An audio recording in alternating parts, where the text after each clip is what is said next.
Hey everyone, I'm Jason Ward from MakingStarWars.net. How's it going, Rob? You awake? Wake up, Rob. Wake up. Are you there? Rob, are you awake? I was dead there for it. No, I'm still good. Shit. I was tired. I was tired this morning. That's why we're starting at this random ass time. Yeah. But woke up and watched the episode again. And while I liked it the first time, liked it even better the second time. That one was just a lot better. I mean, my early kind of reading still kind of is the same, though. It still is a huge bummer to get a really great episode of The Mandalorian, but never to have really got a really great episode of Book of Boba yet, except for maybe that Tusken episode, the main one.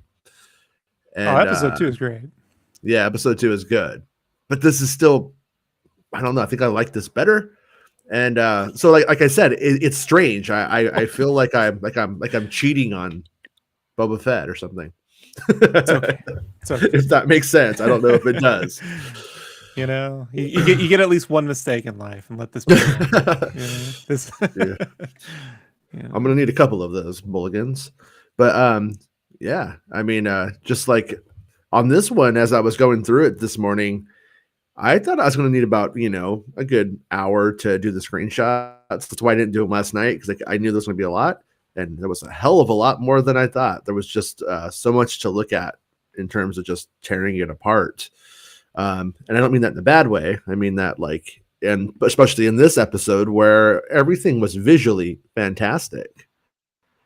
I mean, it was definitely a step up. And I think the show maybe was kind of being held back by having to deal with the precedents of Return of the Jedi and what that set up for how things probably look.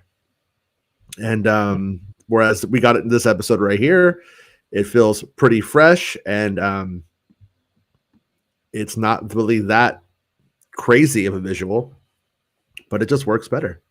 Works better for the volume and works better for the medium, I think.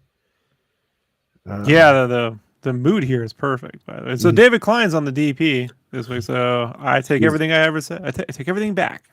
Yeah, he did a great. No, he made this is the best looking episode. One random conspiracy question I had that came to mind was this maybe the first episode that was shot for Book of Boba? Remember when in the production this was kept under wraps. As if it was still The Mandalorian Season 3. That's why when I reported the Naboo Starfighter and when I reported the Vespas, I thought it was from The Mandalorian Season 3. So kind of curious if this filmed first, and that's how they kept the secrecy of the Book of Boba Fett longer. And is that maybe why it looks better and feels better? Was this maybe made at an earlier time? I have no insight to that. How would it look better if it was made before? How do you get worse? Well, things did get worse. Oh, you mean with COVID? I don't know. Maybe because of COVID. Maybe I don't know. I mean, with cinematography, that's kind of like a lot of that's post. Yeah, like a lot of color correction, and what I liken it to is the artwork at the end of the episode. Mm-hmm. Right? Does the show look more or less tonally and visually like the artwork? Right. And this looks the most like the artwork I've seen so far at the end of the episode. There isn't a giant disconnect in the colors and the tone. I mean, there's some key visual differences, like the kid's different and stuff, but yeah, man, this is sick, man. This is like first I was thinking, like, is this like when Rocky's training when he hits the meat, right? Right. He's all bloody and shit. I'm like, oh, look at that. Yeah, man. Yeah. Dogs just love a bone, right? I took a screenshot of the end of some of the concept art from the end, and we can see that they look almost like they might be like bantha heads or something, is what they were in the concept art. And when we get here, we just see like the racks of rib. But I think if you care about the lore, most likely it's going to be, that's kind of what it's going to be implying, that it is whatever's in the concept art, is I think the deep backstory would probably allude to, if anything. But yeah, these guys were pretty freaky looking too. They just look like I don't know, just like sickly looking. But I gotta say, Bryce Dallas Howard shot these dudes much better than I feel like she shot them in the UTST episode. Just generally for whatever reason, these most of the aliens looked a lot more convincing to me. And in this shot, you can't see his eyes, which I would say it doesn't look alive, but it still kind of looks alive because that's a really big dude in there. I think that's what actually makes it come through for some reason. But usually though, you can see the eyes too. When the way that she shot it, I think she was cognizant of this. And yeah, I mean, you got to have those eyes. I know a lot of people think it's not necessary.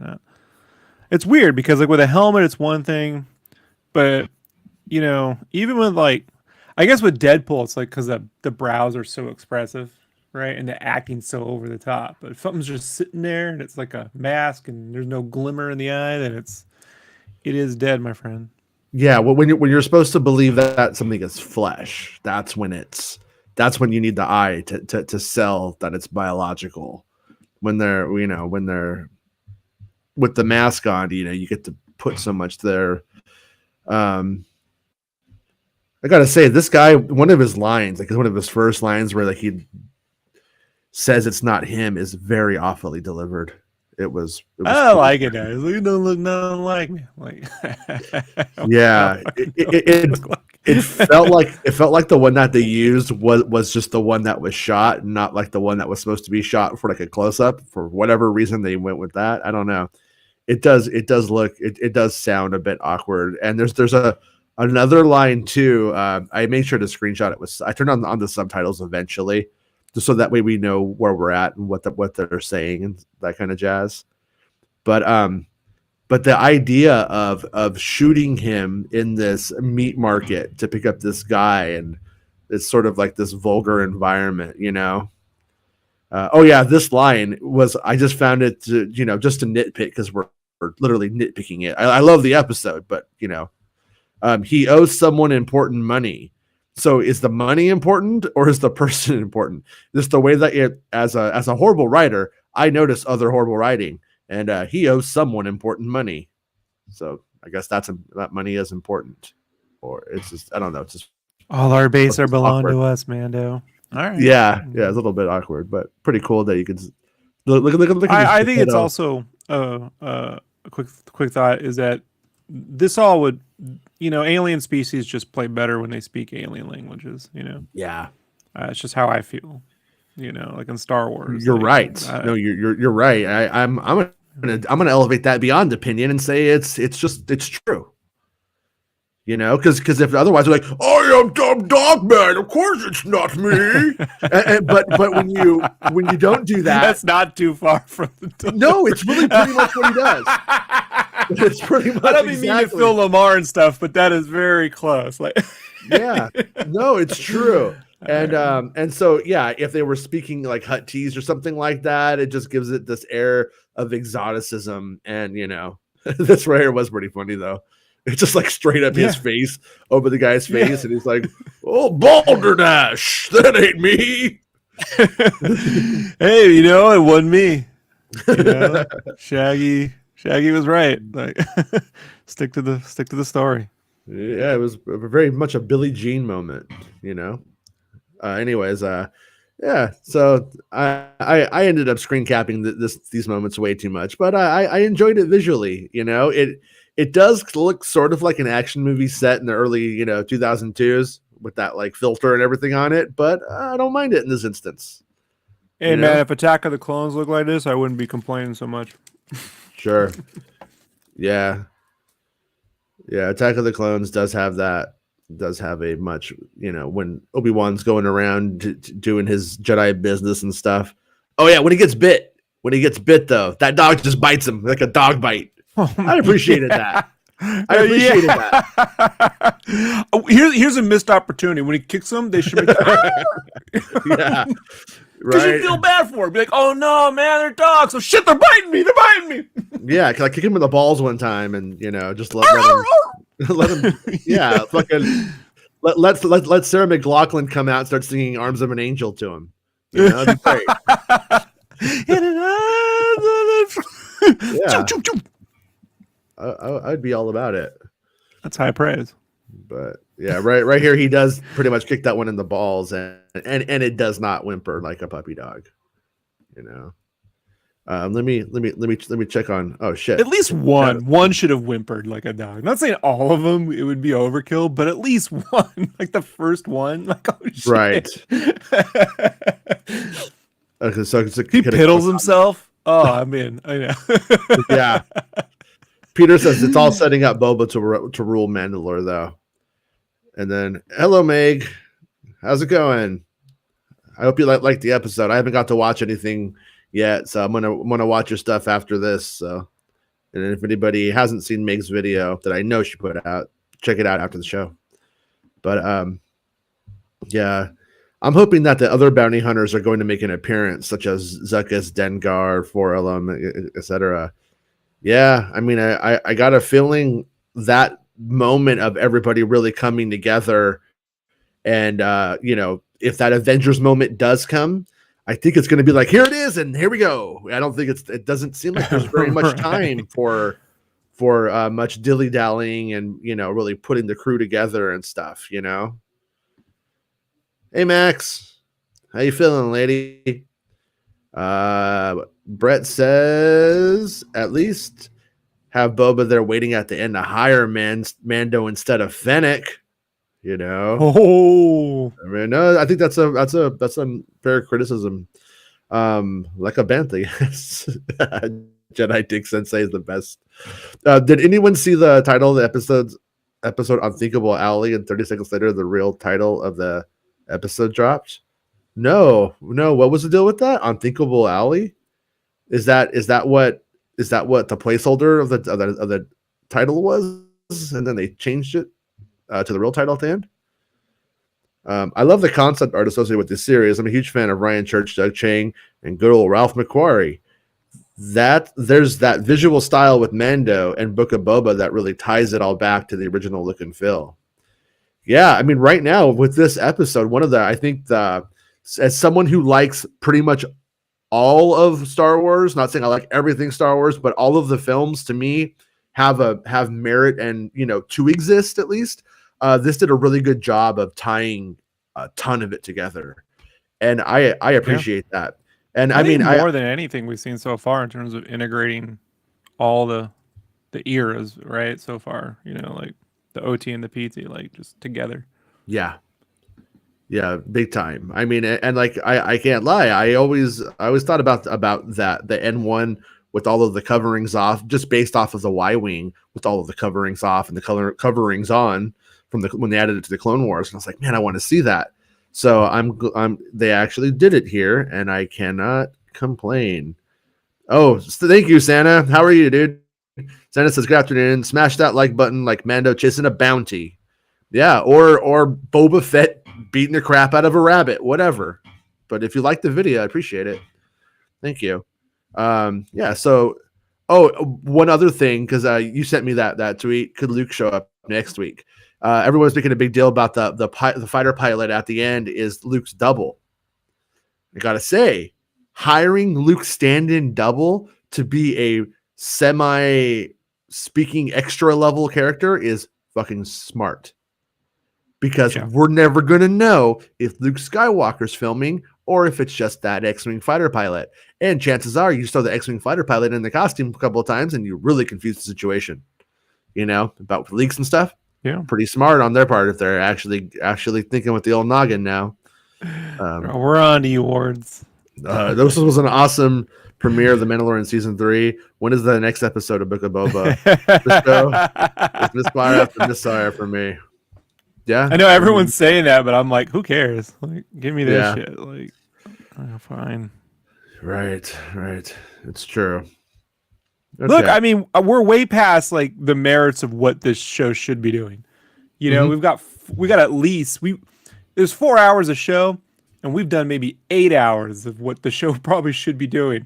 So right now, I'm like, well, at least they're giving me this. Right. If in the middle of Matrix Resurrections, I just got to watch more, of that Matrix 1 going on, I mean, what? At least I got that. Like on Star Wars Santa's predictions card, did you put Din Djarin beats the shit out of a dog face Geppetto? Because if you put that, you might have got a point. I think I forgot to submit mine, by the way, this week. Oh, really? Like, I remember I said I'd go back. I was like, I never did. Like, I didn't realize that until like this morning. I'm like, I don't remember what I picked. Who cares? So. Oh man, that's pretty. We'll have to do next time we'll just have to do the dual submit because I can't fill it out while we're doing this. Yeah, fair enough. But and then someone asked really quick. I know it's buried because they're never going to listen, but I'll just say, hey folks, I'm a ghost because I'm working on a project. I can't have a camera on while I'm working. So yeah, that's it. When he's drawing concept art for the next season of Book of Boba Fett, he can't see it. It's a weird conflict. Has it ever happened? Has it ever happened where someone's been a regular on a podcast covering something? Like, they can't, right? Like you can't. Yeah, can't do it. No, I've had some situations like that, but it's kind of funny. I'm curious. Yeah, I'll tell you. I'll tell you after the show. This moment right here, so dumb but so fun. He cuts the meat in, and it gets like seared. You know, so good. I want to eat it. I want to taste it. I want to taste what dark saber seared meat tastes like. The sound design and the buildup of flares as like the dark saber kind of hits the camera in certain ways, right? Yeah. Like it's so good. Like I haven't to this point been completely sold on this inverted lightsaber look, like looks kind of cool in animation, hasn't looked so great in live action so far to me. And this was it. This was the seller, man. I'm like, all right, that shit is good. It's crazy. Yeah, no, it's definitely good. I mean, like my kid wanted that sword from like the minute he saw it. He wanted the toy, and when a little kid is like yearning for a toy, that it's connecting. Like how it would have with us as kids. And but as an adult, oh yeah, it's a katana. Like a katana. I get the idea. You put it together really quickly, but this hasn't felt like when I first heard the hum of the lightsaber, I had a distinctive feel. This hasn't felt dangerous or something, Like it's always, so far has felt a little like, oh, there it is. Yeah, they did a pretty good job with it in the Clone Wars, and then in Star Wars Rebels, which I gotta say, guys, I've always been really hard on Star Wars Rebels because I always feel like it was a bigger opportunity than it was allowed to be, and but shit, like one of the pivotal moments of Rebels is that sword and it being passed and how it gets passed over. And then in this one, they're just like, nah, never mind. That shit's dumb. That doesn't make any sense. Kind of, for me, kind of ruins the, that moment a bit. I watched it for a second. I watched the replay of it. And I'm like, it just kind of feels dumb now. They all seem like a bunch of idiots, when you know what's actually going to happen in the bigger story now. So that did not make me too happy, but it was a mistake back during Rebels. I'm not blaming this show for handling it right and being like, that doesn't make any sense. But yeah, but he just beats the shit out of people with the sword. I mean, right here, he stabs this guy in the heart and then he cuts him in half and the table too. Which he went harder than Batman in Batman Begins, right? Before he took the vow to not kill. Yeah, I mean, for Boba Fett being the more evil of the two, he went harder than Boba Fett has yet. That was, and I think, gotta say, I think that's a mistake on the series part. I think, not that I don't get off on Star Wars being necessarily, unnecessarily brutal. I don't think it is, but but you can have fun moments, and Boba just is the guy who's trying to go on the straight and narrow path. And he becomes a criminal over. It's the weirdest thing I've ever seen. I've never seen anyone say, "I'm going to be a criminal mastermind and I'm going to be nice." I just don't understand that. Yeah, I don't.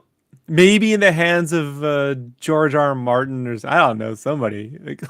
I don't know. I've never seen this. Yeah, I mean, like I said, I just there has to be like that falling down moment. But like look.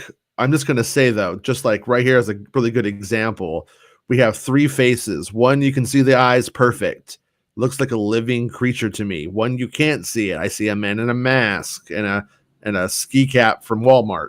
And then I look over here, I can kind of see the eyes, and it's more convincing. But in my opinion, all three of these exemplify that the one on the right is the way to go. This is the way to do it for all masked creatures for the most part, if they have sunken eyes in any way and, fake green flesh. But man, these guys are fucking scary looking though. Yeah. I mean, it's bow wow. Yeah, there's something there. I want like a fucking look at Star Wars honeymooners show with this guy. He's all to the moon, Zaviego, Alice, and just beating up women, and you're like, oh, Lucas would have made that at one point if he could have. Yeah, it was fun when I used to joke about hitting my wife. Classic. All the time. It was great times. If you can't laugh at it, what can you laugh at? But I don't know. Yeah. And then I like also the added brutality of the moment that he carries this dude's head around in a bag like through the city. Get on fucking elevators with ladies and shit with it. They're just like, dude, are you fucking serious right now? So good, dude. He's like, trust me, underneath this mask, I look like Pedro Pascal and I'm beautiful and you will excuse it.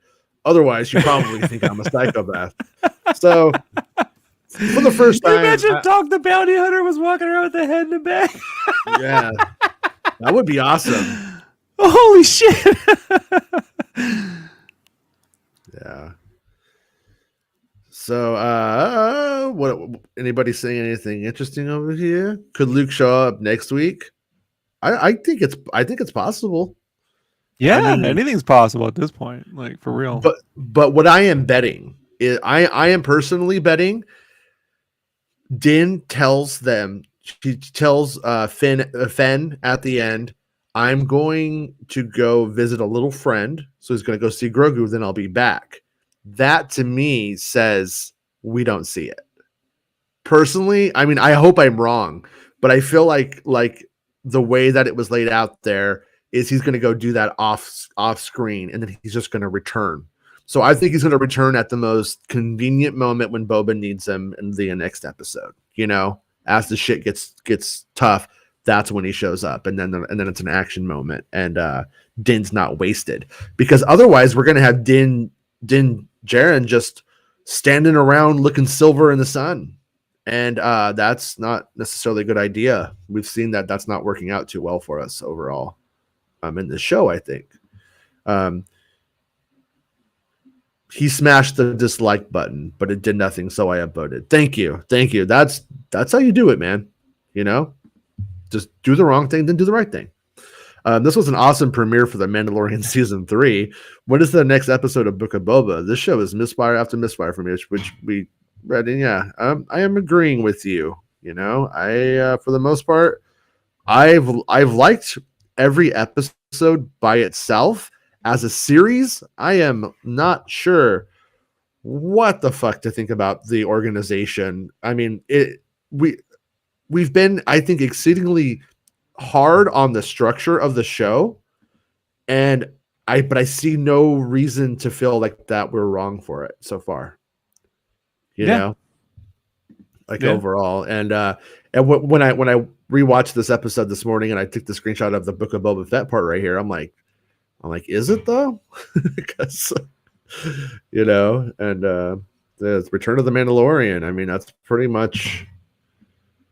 I don't know. I mean, beautiful episode though. I mean, like this location here, which by the way, I am more convinced. I haven't got to do a side by side, but the pictures I took of the set from season 3 of the Mandalorian, I am pretty sure that elevator is the one that we see in this episode. So I'm guessing that we're going to go back to this location, which I am, and I'm glad because it's pretty good. Yeah, I love it. Love the Sid Mead ring world, man. So it's an iconic image that's never. Anytime someone does it, like I know not a lot of people like that movie Elysium, but it's visually stunning to look at. Love that ring world look. The thing that I want to give credit to, I don't know if the credit goes to the old Howard or if this is like a Robert Rodriguez is shooting this stuff too. I don't know. Whoever decided we're going to do this giant ring and put buildings on it was like, okay, we're going to be dealing in a highly abstract concept here, or what's up and what's down. It's kind of confusing, and it wraps around, and you get it, but believing it's a totally different thing. So what they did that I thought was genius is that they used light, which is the one thing that we know how light behaves. We know how it plays, and the way that they use light in these episodes is actually what sells it. And the light coming over and it moving around, it's like and it lets you know where you're at in the rotation and stuff.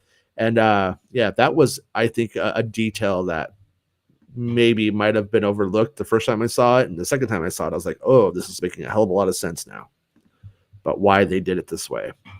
And it was very smart. This stuff right here, for wanted to add too, reminds me of this. These parts feel like what I thought Star Wars 1313 with Boba Fett was going to look like. Yeah, and it just kind of has that that kind of vibe to it. It has that same look of Coruscant's underworld, but obviously it's not Coruscant. But it looks great and it's fun, and I haven't seen someplace like this before. And that's one of the things about Star Wars that I appreciate, is when I feel like I'm going someplace I haven't been before. And this is totally just in my head, but every time I see this shot right here, remember how there was that Coruscant kind of town square painting that was done for Return of the Jedi when it was called Hadabanan by, I think it was a Macquarie. This image right here reminds me of the centerpiece for it, but it's not. It just kind of comes together like that. But I was wondering if anybody else saw that. Yeah, the Macquarie. You talking about the town center? Yeah. It's just it for whatever reason it reminds me of that. I'm pretty sure it's just a coincidence, but also one of those coincidences that prove it's on. It's hitting the mark. Yeah. When I'm thinking of things I've seen before, but it's not those things. It's pretty good. And just I'm a big fan of seeing the white walled environment with a bunch of dinge around it, though. It really in some ways reminds me of what they were going for on Star Tours. Like this almost looks like where the Starspeeder 3000 docks in the original, or Starspeeder 2000 docks in the original Star Tours. It has like that vibe to it. It has like a real 1986 aesthetic, and that's probably the Sid Mead stuff coming into play as well, but a little bit of that brutalism as well in terms of the art design. But see this right here, this looks like the elevator that they had out there for season 3 of The Mandalorian just a couple weeks ago, and I was like, is that an elevator? And that's what I thought it was. And there's the mask. Remember I was talking about that one creature I saw sleeping and I got up and scared the shit out of me? This is the mask. Yep. Sometimes I wonder if it's the very same mask or if they've had to build new ones already or not. Good old beak phase.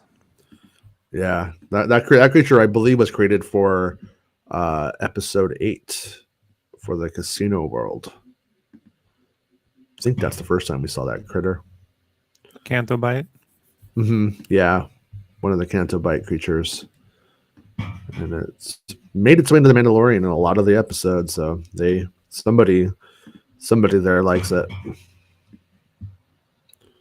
But yeah, just God, I wish I was better at getting the shots without the blur from the Disney Plus player, but a lot of the stuff is, I was looking for our friend Max. And I was like, where you at? Where are those braids? But you couldn't really see much. It's almost looks like a Back to the Future Part 2 at a luau or something. I don't know. Very strange aesthetic. But I dig it. It's kind of corny, but in a good way. Look at this guy with his, see it, like almost looks like he has like one of those things you get off the plane in Hawaii or something.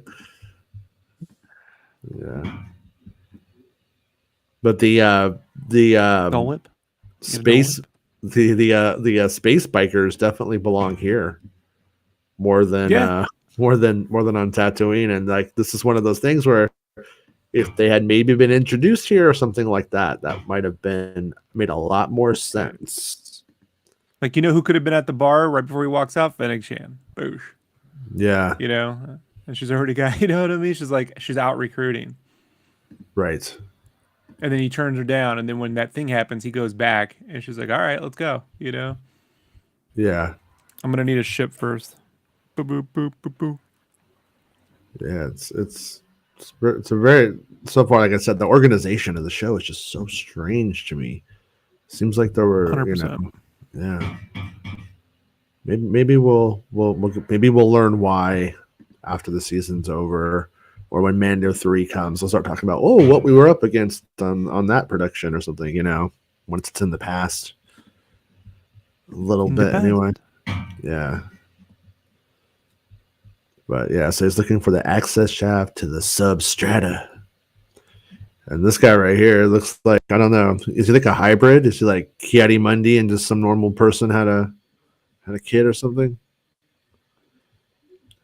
The Ishi-Tib character, I actually don't think plays that well. It looks very strange from these angles. We know it in Star Wars, but yeah, I probably wouldn't have used it in the end if I was making this and had all the power in the world to change it once I saw it. Because he was always kind of like one of the more dog shit designs of Return of the Jedi, to be honest with you. Yes, I think so. But it's called him and G-Font, man. Yeah. Old Effet Mon. That's I forgot about him. Wonder what he's up to. He's got elephantitis of the nuts. Yeah.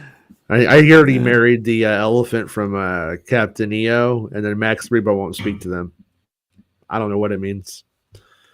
But yeah, all of this stuff is just so nice looking. And would not mind if we end up getting more shot here.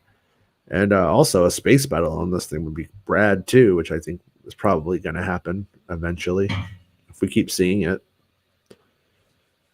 But yeah, just lots of Star Toursy kind of thing. I will say too, later on, I think pretty soon we end up seeing the Star Tours droid, and I appreciated it in that scenario. But I also felt like, oh geez, like we're seeing that here when we just saw it on Tatooine. Like I don't know how I felt about that. I don't know if that was a good idea to put the Rex in the bar early on, which I liked early on. But when you see it here and in this purpose here, it was like, well, now we're seeing we're seeing a lot of that after we haven't seen it. Not sure if I like that approach. Less is more, in that for the most part, anyways. But these backgrounds and the work here is just so nice, and I gotta admit, I'm a little in love with it after kind of being disappointed in the backgrounds for like Jabba's palace and stuff. Like there's just no decoration. They just put boxes. It's like, was Bib Fortuna fucking moving? Like what's going on there? It doesn't really look, it doesn't look lived in. It doesn't look opulent. It doesn't look like, there should be paintings and there was a bas relief of Jabba on his skiff, but nothing in his house, But I kind of missed this moment when I first watched it. These little symbols are all over the place, and he scans it, and that's how he knows how to find the armorer. Nice little detail, and something that could probably be used in a video game down the road in a good way. This wouldn't surprise me if they do that. VR? Oh, by the way, that one Star Wars game, that first-person shooter. We were talking about VR. Let me, before I forget, I wanted to tell you. I think I took a screenshot of the tweet because I saw it at an inopportune time, but I forgot about it. He said, this guy named Jeff Grubb. He says the Star Wars FPS is from the Medal of Honor VR team, and I thought it was a VR project, but I'll try to clarify that. This is different from the prototype FPS that's focused on style and mobility that I mentioned earlier this month. Yeah, not a VR game. The Star Wars FPS is a traditional game from the team that most recently made Medal of Honor Above and Beyond. So our VR hopes have been dashed as a follow-up to yesterday's story. All I want is VR support, but Yeah. whatever. Maybe it'll come. If you want your Star Wars, you're gonna have to physically go to that stupid starship. I wouldn't be surprised if for the most part, like somebody has to really want to do VR, like how they did with Squadrons, where there's like a really big opportunity for it. Otherwise, it'll just be an ILMX Labs, joint probably. I mean, I Lucas wonder would have made a whole push on. That's something that like. Big time. I tell people, man, VR may not be your thing, but when you physically see Darth Vader walk up on you, it's a whole nother fucking experience. Yeah. No, and then when you start pushing the buttons on his chest and he doesn't do anything, then you feel like that guy's a bitch. Well, they gotta deal with that. I think they should have programmed that game where you can hit it, but then he just fucking kills you. You know what I mean? Yeah. Like, and you're like, oh, I'm not gonna touch him. He's gonna kill me. But yeah, as you can see, I got really into looking at all these backgrounds. That's why it took me so long to screen cap it all. But they did a great job because it's really dark, but it's not boring. Not boring bad, I don't think, anyways. But look at her being a little meditating weirdo out there amongst the stars. I like it. Yeah, they're all huge nerds, of course. They're all Renaissance Fair nerds when you get down to it, of the Star Wars universe. What we essentially have here is John Connor, Sarah Connor, and the T-800. Yeah. You see what I'm saying? She's got all the weapons. You're not wrong. Right? He's her big brute. He's moving shit around for her. And John's out there trying to figure out how to, save the world from destruction. And always letting her down. How long until this becomes like a meme where he's just flying through the sky, like in that position right there, with his leg up. But yeah, I these moments, like I said last night, I think they're really corny, but they work. It believes in itself enough that it might make you laugh a little bit, but you're still in it. At least that was my. I don't know. I didn't laugh. I like the whole when they actually have a code and a creed, and I'm seeing it. I'm into that kind of shit. Like I like it. Like it's what I had hoped. We'd get out of the prequels where you'd see like these Jedi who actually have codes and creeds and shit versus just lackadaisical difference of opinions. Yeah, so, they really believe in their shit, and I appreciate that. Like my inner Han Solo is eye rolling the fuck out of all of this when they're saying all this bullshit. I'm like, that's just not pragmatic. But I know what you mean. And that's why you gave birth to a little Kylo. Mm-hmm.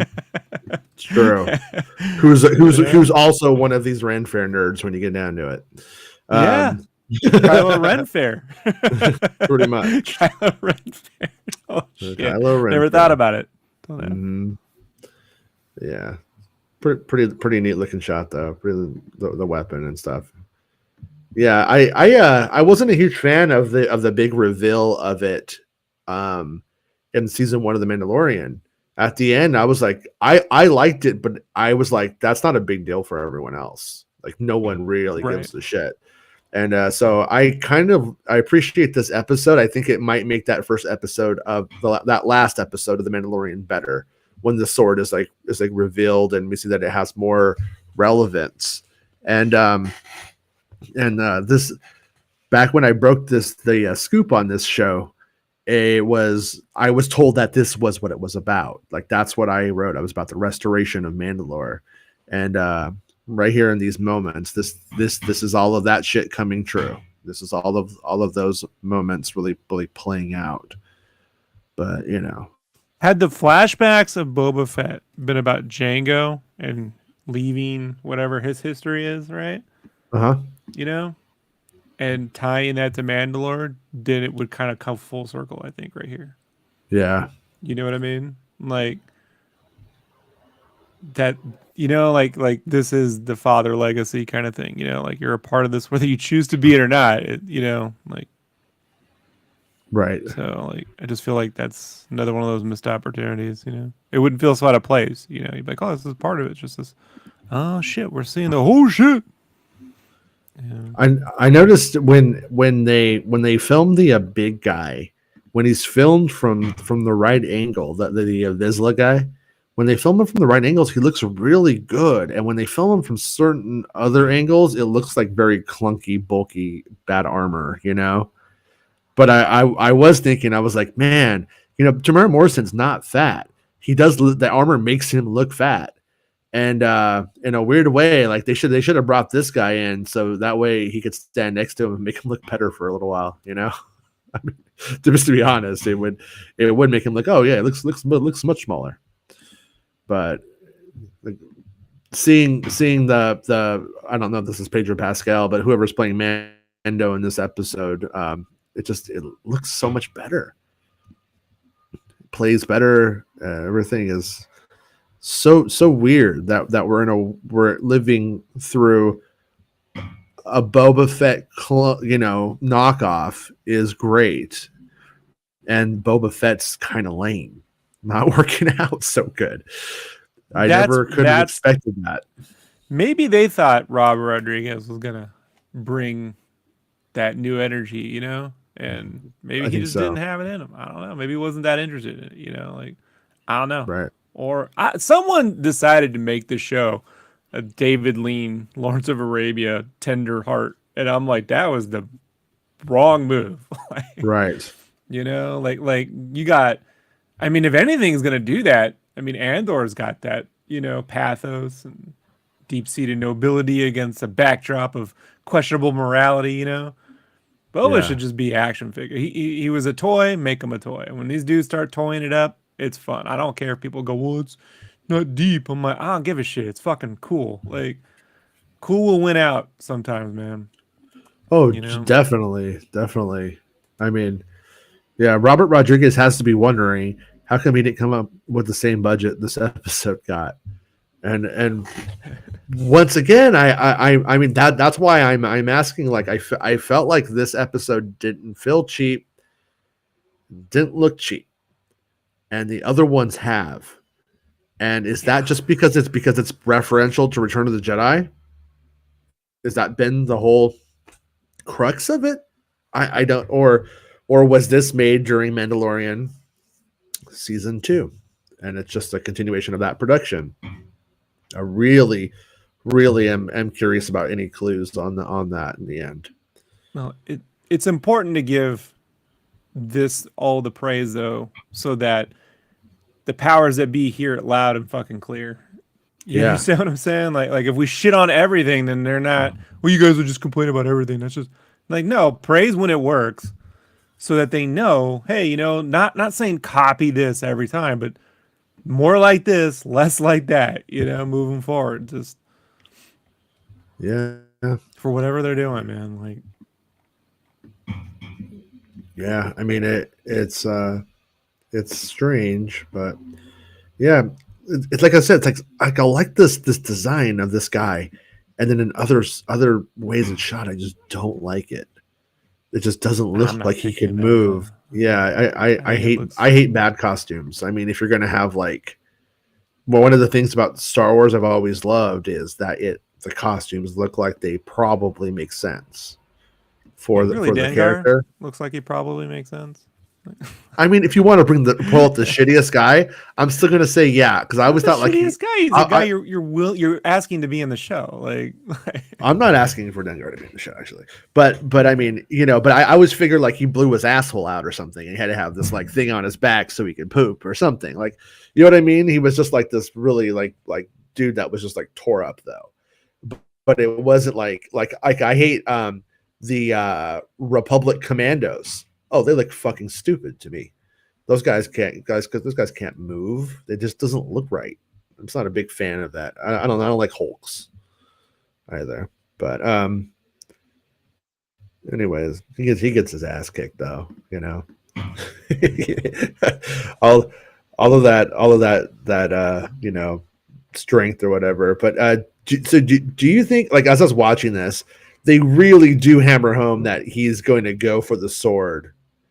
They really like do like the close ups of him salivating over the Darksaber and wanting it, and then he, of course, gets his ass kicked.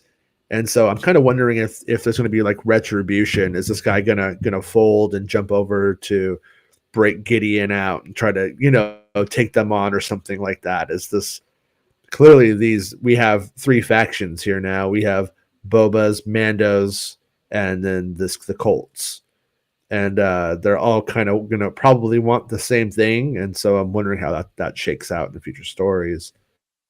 Because foretold of the mythosaur rising up to herald a new age of Mandalore. So I'll take that over fucking First Order will rule the galaxy and make us all into pansy little incel space. Yeah. This shit's some fucking epic stuff. I mean, Well, it's like so with the mythosaur rising up to herald a new age of Mandalore.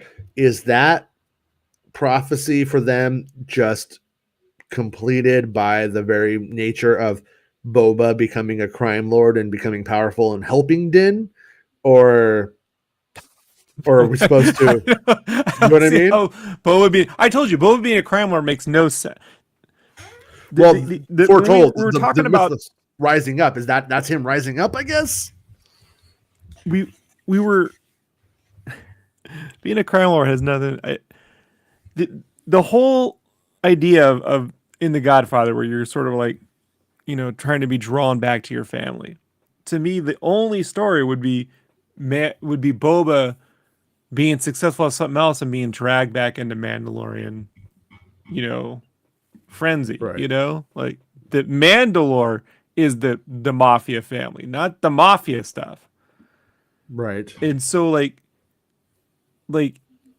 there's a legacy, and something to do there, and to be Conan, he has to, ruling on Mandalore is the Conan throne, not fucking this stupid little fucking Mos Espa, so I'm just maybe they're going there and they're gonna be like, see, that wasn't the real thing, was this? And I'm like, yeah, it just felt like this shit. Oh man, it's so fucking weird. Yeah.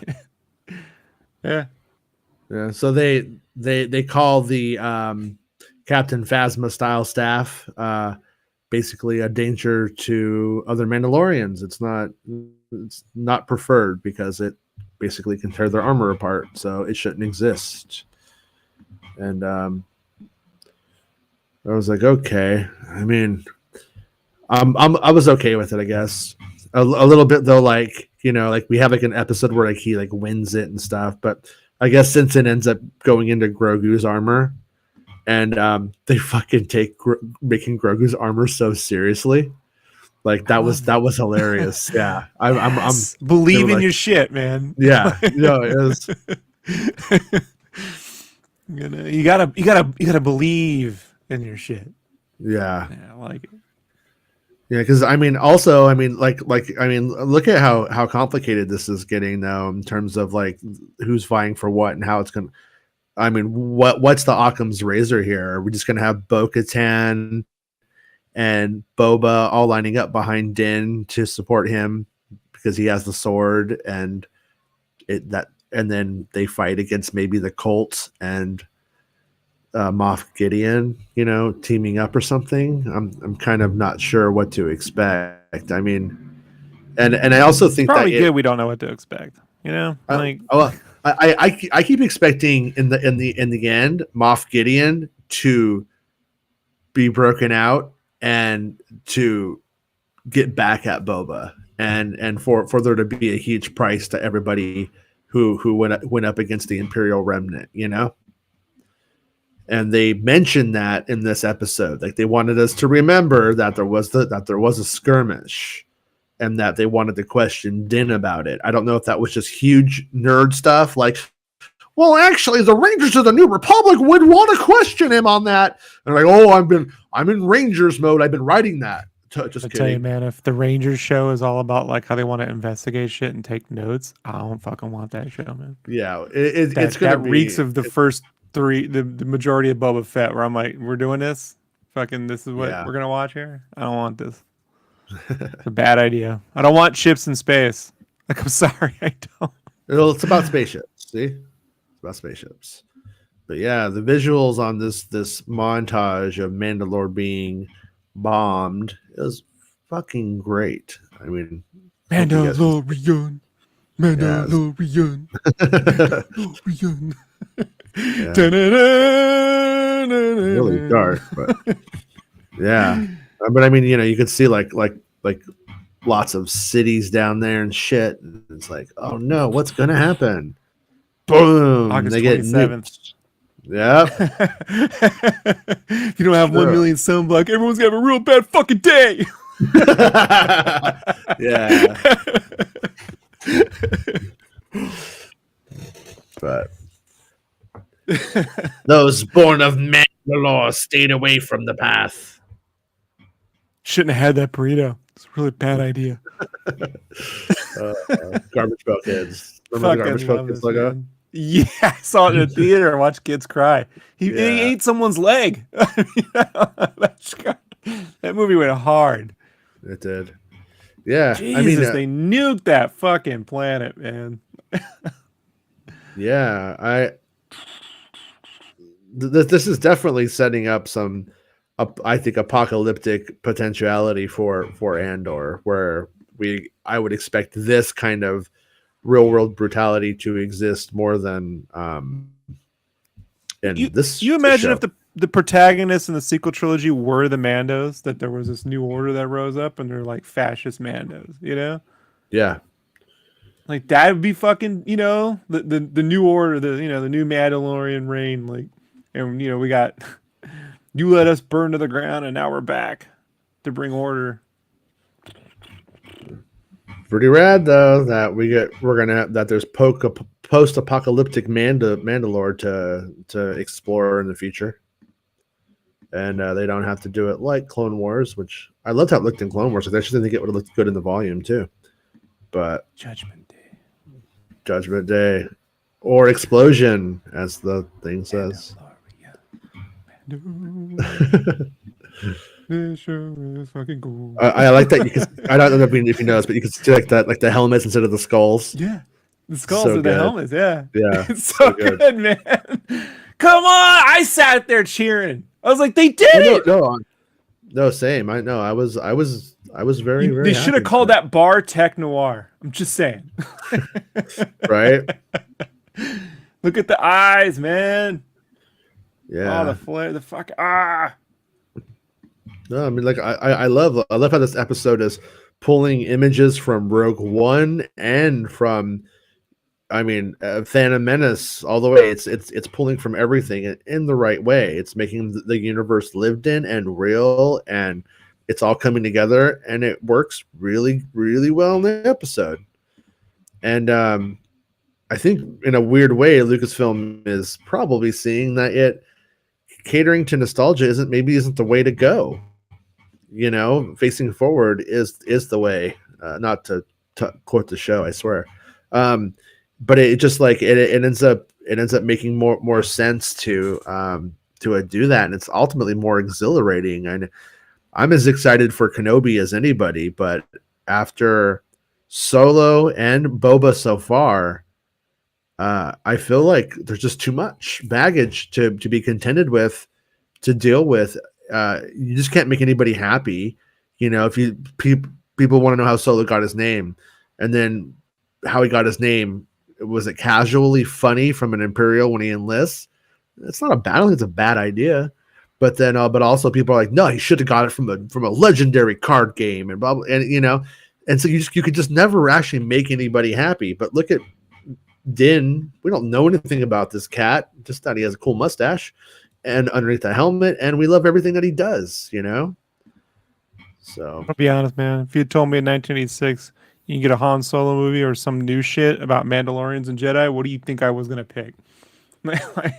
Seriously, and I can prove it because when my uncle told me the sequel or the next movies were going to be about the droids and not the Jedi or some shit like that, I was like, I don't want that fucking movie. I don't care about the droids. Yeah, the droids are fine, but I don't like what like.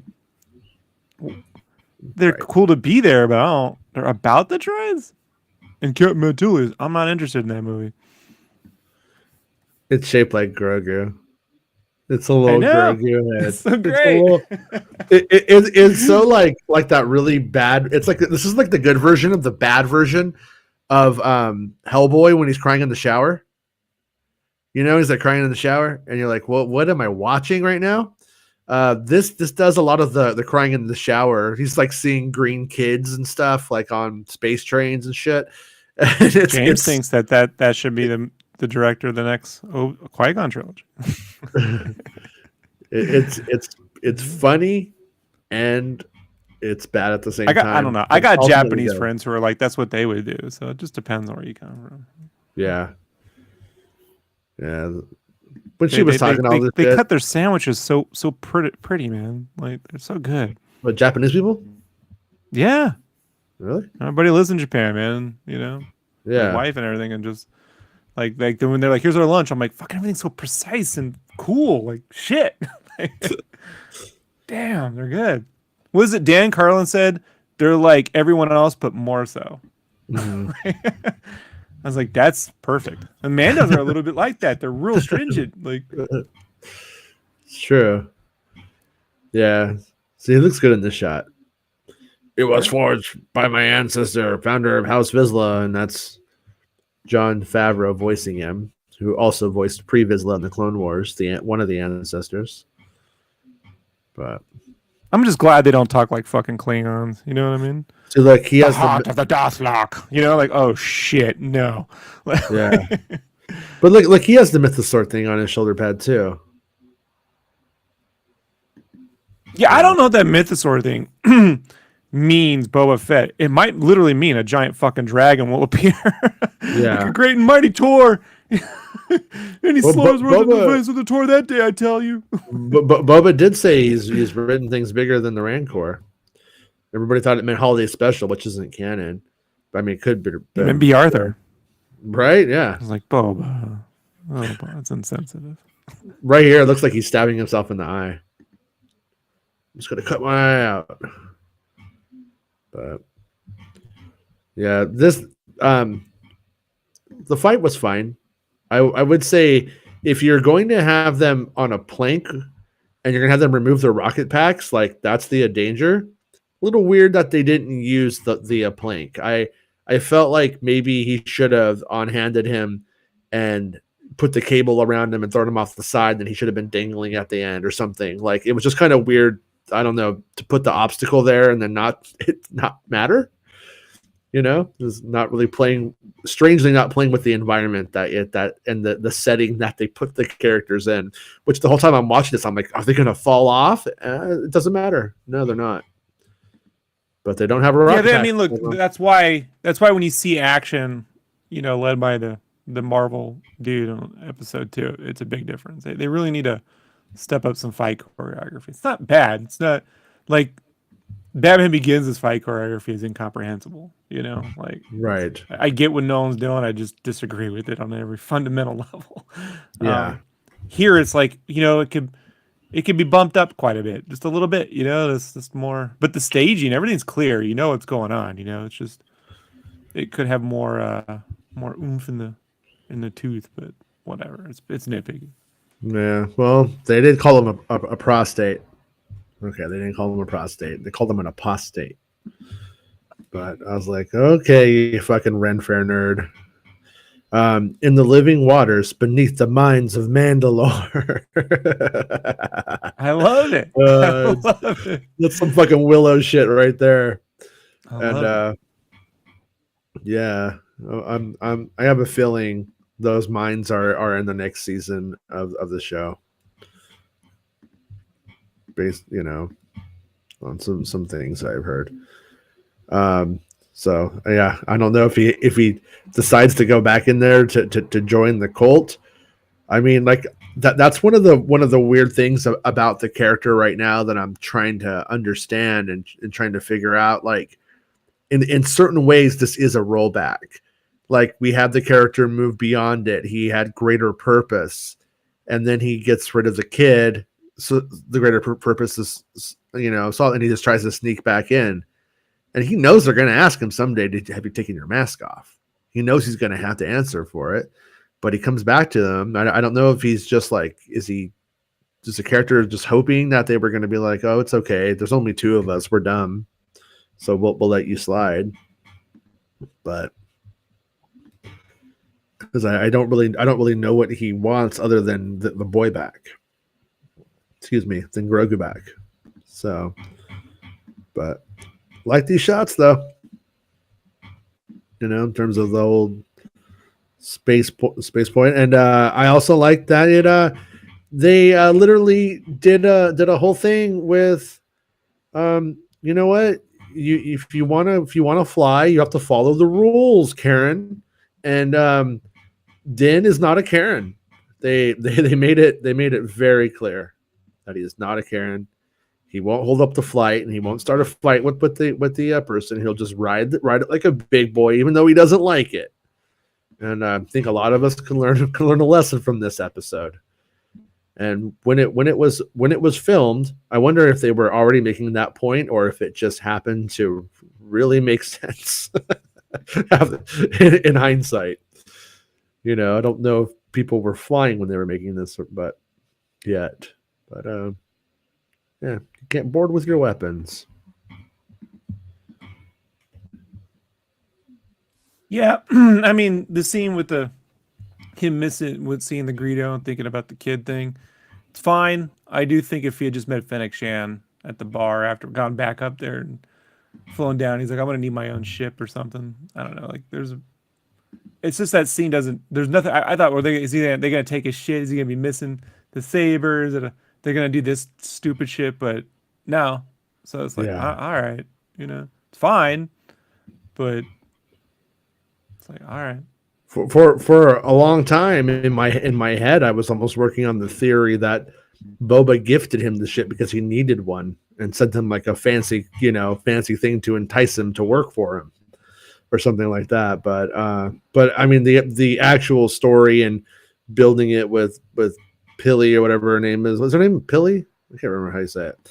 But Mom. Yeah, Mom. It's so crazy how much she looks and acts like my mom. Yeah. It's fucking weird, man. Yeah. So conflicted about that one.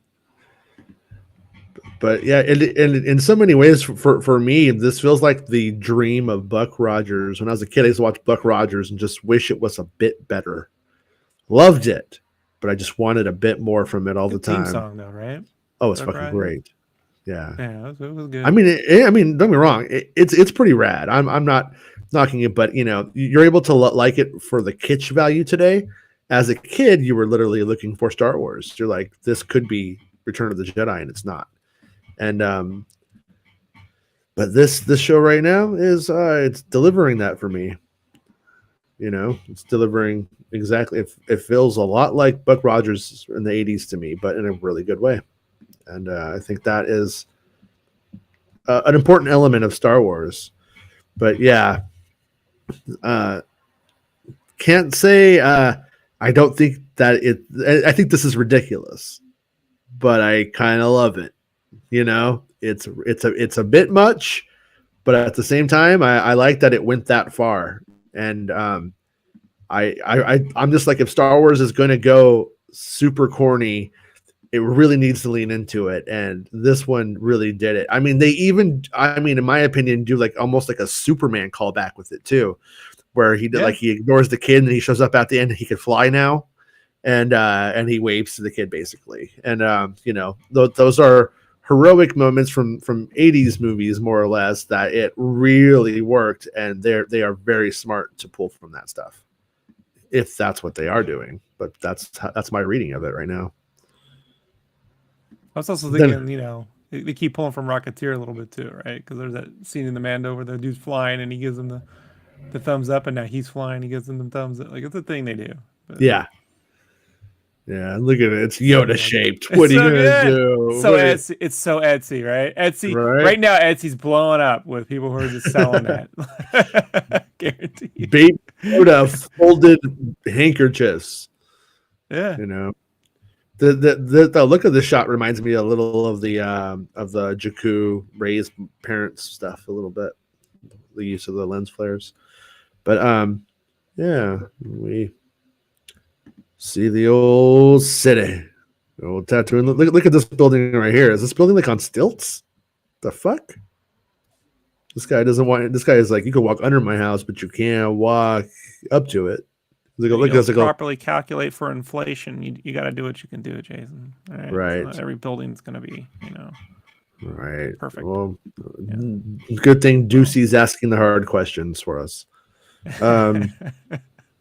Yeah, this moment, this space right here. I mean, this is like when I saw this shot, I was like, for a second, I was like, is this Jakku or is this Tatooine? Because of those things, and they're doing it. But I guess those Nima outpost things must just be like outpost markers more than anything. Those were Ralph McQuarrie. Jakku should have been Tatooine. There was a giant war there, and that was the last.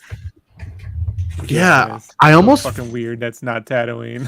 I almost feel like they are. What they're doing is they're making it like they're taking Tatooine to like a settled prairie kind of place, and they're going to make it. I think they're going to make it super habitable, and I think they're just going to destroy the fuck out of it after the sequel trilogy era, just so that way it makes sense. Luke's farm could still be a farm. It could still be Space Kansas, so it could still be desolate for that scene in Episode 9. But everything that we're seeing are people flocking out to the frontier for opportunity after the Empire. And that seems to be the idea.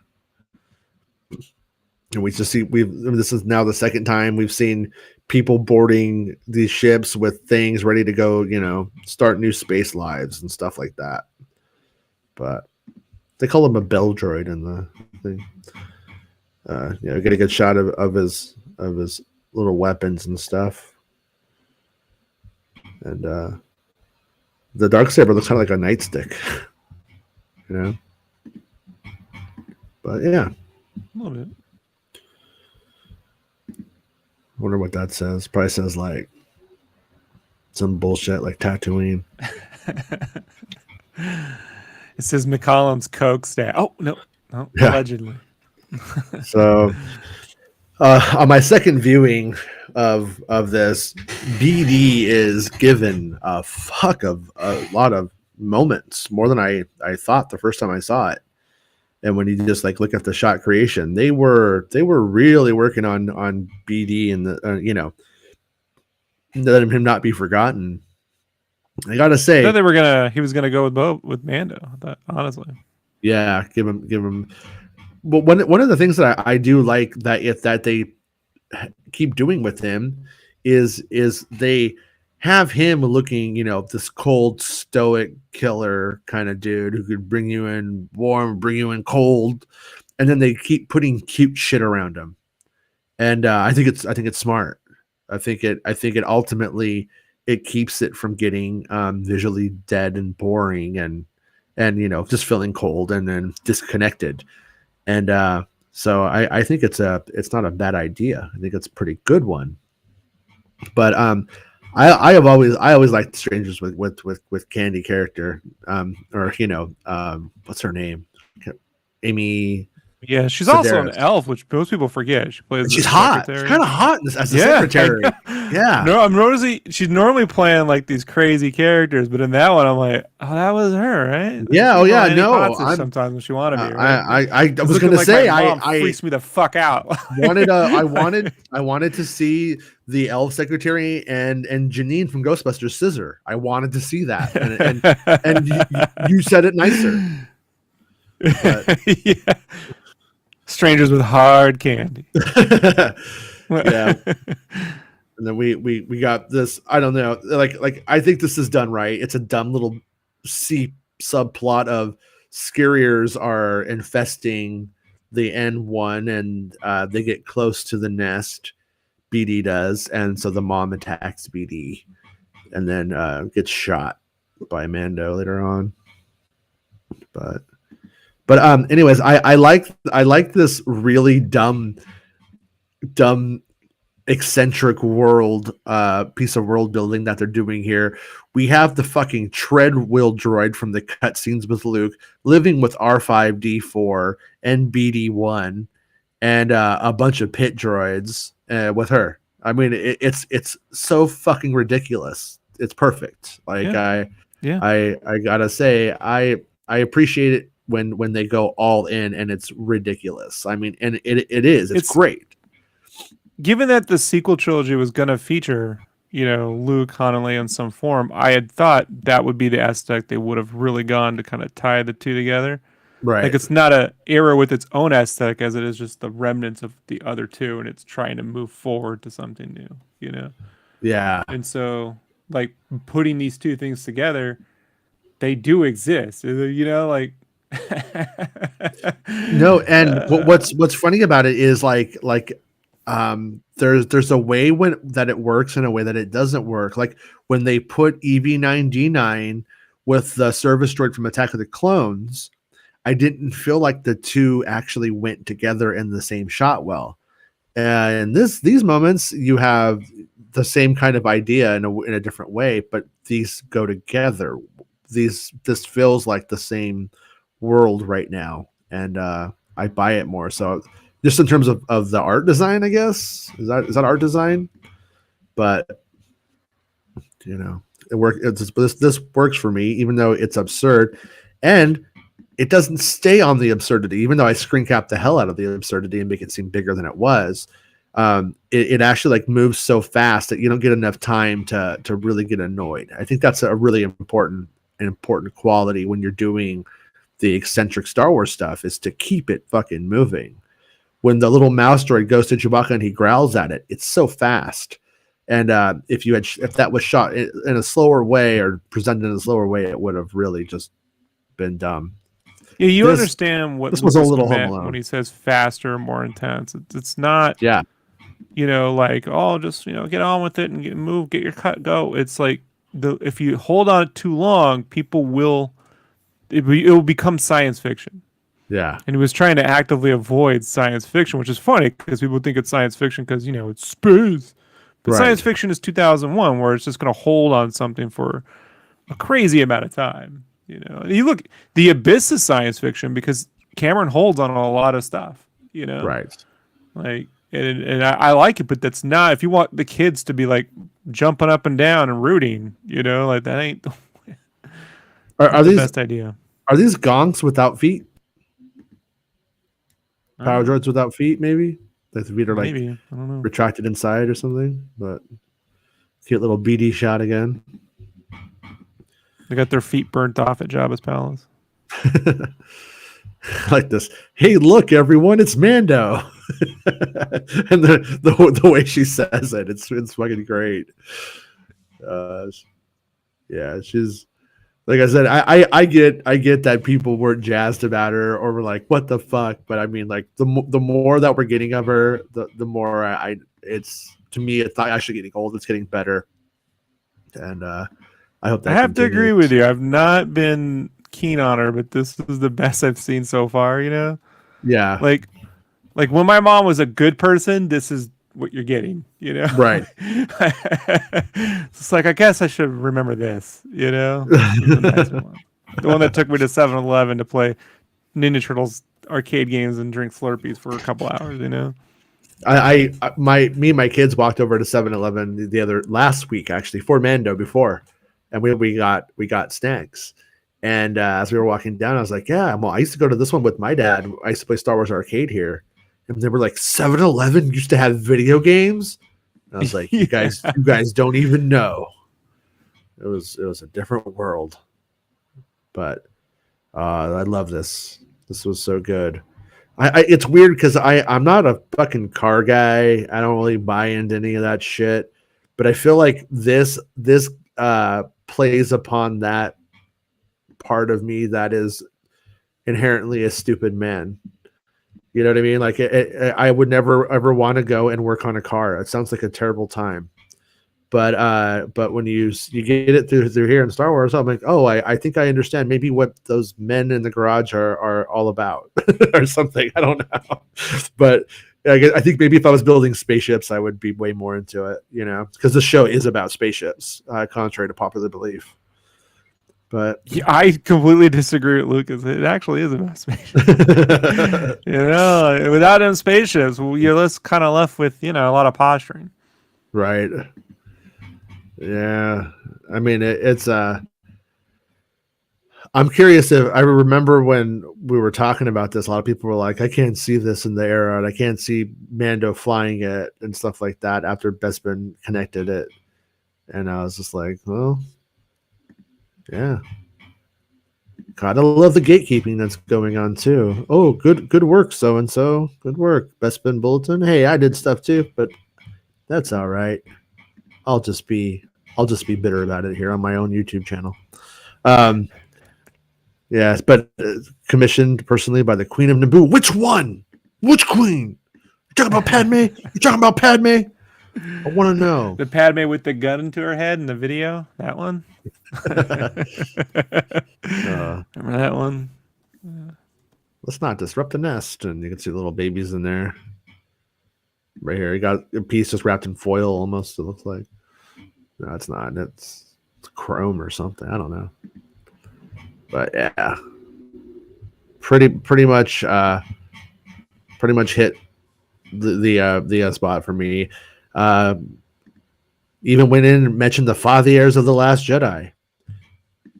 I said pretty much this episode lived in just about all of Star Wars, and appropriately, and especially since this is before Episode 9. Like, yeah, I'm okay with there not being Episode 9 content in it because it hasn't happened yet. And then I mentioned she can jump into this with no docking ring, and I appreciated that. But I bet most people are just like, "What the fuck are you even talking about right now?" That's because the Jedi starfighters need those docking rings, but so justify why the TIE fighters don't have hyperdrives. Yeah. And then in the end, they gave TIE fighters hyperdrives anyways, because fuck it. Yeah. So I know. I know. Hey, look, if you want to tell me how good the story is of the prequels, we'll get into it. Yeah. Well, no. I mean, they gave them the ability in Solo. It was after Lucas. Lucas was at least sticking to a concept for once, in that one. But yeah, and then BD helping him fix the ship. And BD could be. I mean, I don't know if they'll go that far in the end, but BD would be a good droid for him, especially now if he has this little thing, because he pretty much collapses down into a little set of binoculars, essentially. So you can just kind of put him in your backpack, probably, if you needed to. He looks very similar to the droid I conjured up back in '99 when I did my Star Wars script. Really? The whole point was like, yeah, the head's very similar. It's the same shape. I called him TV because I was like, TV's bad for you. So he was like a surly droid TV. Yeah. And but that you could wear him like a backpack because I didn't want to have to animate him in shot all the time. I just had to pick him up and put him on his back, and he'd just hang over the shoulder. I'm like, oh, that's a cool look. And then, Jedi Fallen Order, because I'm like, fuck, I knew someone would do that one day. It just makes the most sense because whenever you see these droids having to chase Luke around, it just doesn't, you have to play catch up. So when you can put them on your backpack and take them around with you, just surprised it took that long, but it's a great look. Yeah, I mean, it's a great design for the video game. I mean, it's good design for a video game character, especially. But yeah, this stuff dated a Jawa for a while. They're quite furry, very furry. So what she's trying to say is that Jawas have big manes of pubes. Yeah, big bush. Yeah, they're very, very hairy. So, but yeah. Did you notice that the Jawa tries to pick up on her, and then she says, "I'm working on me right now." Yeah, that's what I was saying. There's a whole scene where he's trying to get hey, you want to go get some Yeah. He's like, and then I didn't notice this last night. This little creature pops its head out of the odometer socket. Yeah, the ones with the nests. The nests. Scurrier. scurriers. Yeah. Yeah, those things are everywhere in this episode. I mean, Boba's been, or in the series, I should say. So if Mando hadn't shown up, would she have been eaten by a womp rat? And like her droids would have just been like sitting there in horror. Like, it maybe there would have been like an alien scene, like where the scurrier pops out of her stomach, like an alien, because she's like kind of like the dorky version of Ripley. But yeah. You think the Jawas are just the Reese's Pieces aliens? Remember they had the furry tummies. I mean, if E.T., is canon, then the generic Reese's Pieces alien, seems like it would be. True. And I was really into these scenes, as you can see. I took like 400 screenshots of this episode. That's pretty tedious work, but every time I was like about to like start getting it going, I'd be like, "What is this? What is this?" Because it's like looking at all of these shots, and like it's just a bunch of junk, but it's fun. I think it's fun. Yeah, I mean, we should have been pixel hunting on Jabba's palace when they flew through it. You know what I mean? That's what I wanted. Yeah. Yeah, I wanted there to be strange art in there and like artifacts and all kinds of weird shit, and like, how like when someone when Michael Jackson bought too much shit and his house was filled with stuff, like Bib could have been just buying up all sorts of shit, I ever tell you about how I got kicked out of the that store in Vegas that Michael Jackson went to? Remember, in that I think it was a Deepak Chopra documentary or whatever. Yeah, the documentary. Where he's like going around, he's like putting stickers on everything he wants. A few years ago, I don't know if it's the way today, but a few years ago, if you went there, that stuff was still there, and the stickers that they put on for Michael were still on the stuff. And I was like super drunk, and I was going around, and I was saying, and I started saying, "I want this for my baby Webster. How much for baby Webster?" they just asked me to leave. They took it for about 1 second. And they asked us to leave, and we were drunk enough that we were like, we better just go. It's so good. Yeah, but I always like these symbols on the side of the Naboo starfighter.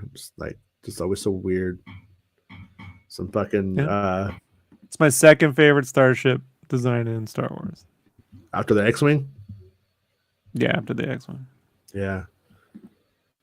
Yeah, same. I feel like the little boy that is always going to be like, X-wings are cool. The wings go up, and they has a all that stuff. It does that, but when you look at it, you're like, that thing's fucking nice looking. I'd rather have that.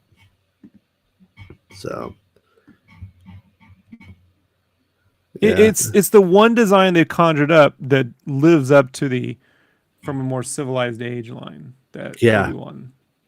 Like that look like Space Nouveau with the clean, with the retrofuturism meets handcrafted wood pieces is something that I'm like, that is a more civilized age versus all this fucking brutalist metal World War II shit. It's like what Japan was before we bombed the fuck out of it, like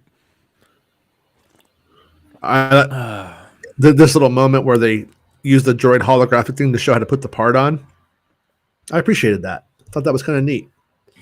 Yeah. Well, it would be kind of nice if a modern kind of tech, right? Like, yeah, down the road, maybe they could use AR with Lego programs for the instructions and make it fun. You can do it in VR, but they don't want to do that. Well, I don't know if you could do Legos in VR, but I think you could use an iPad and help that as your instructions. Maybe, I don't know. But I'm down to try, But yeah, I mean, look at BD. It's just like he's not an Easter egg. He's like literally a character in the episode. I mean, as much as we're cutting back to him and he's helping and stuff. Yeah. So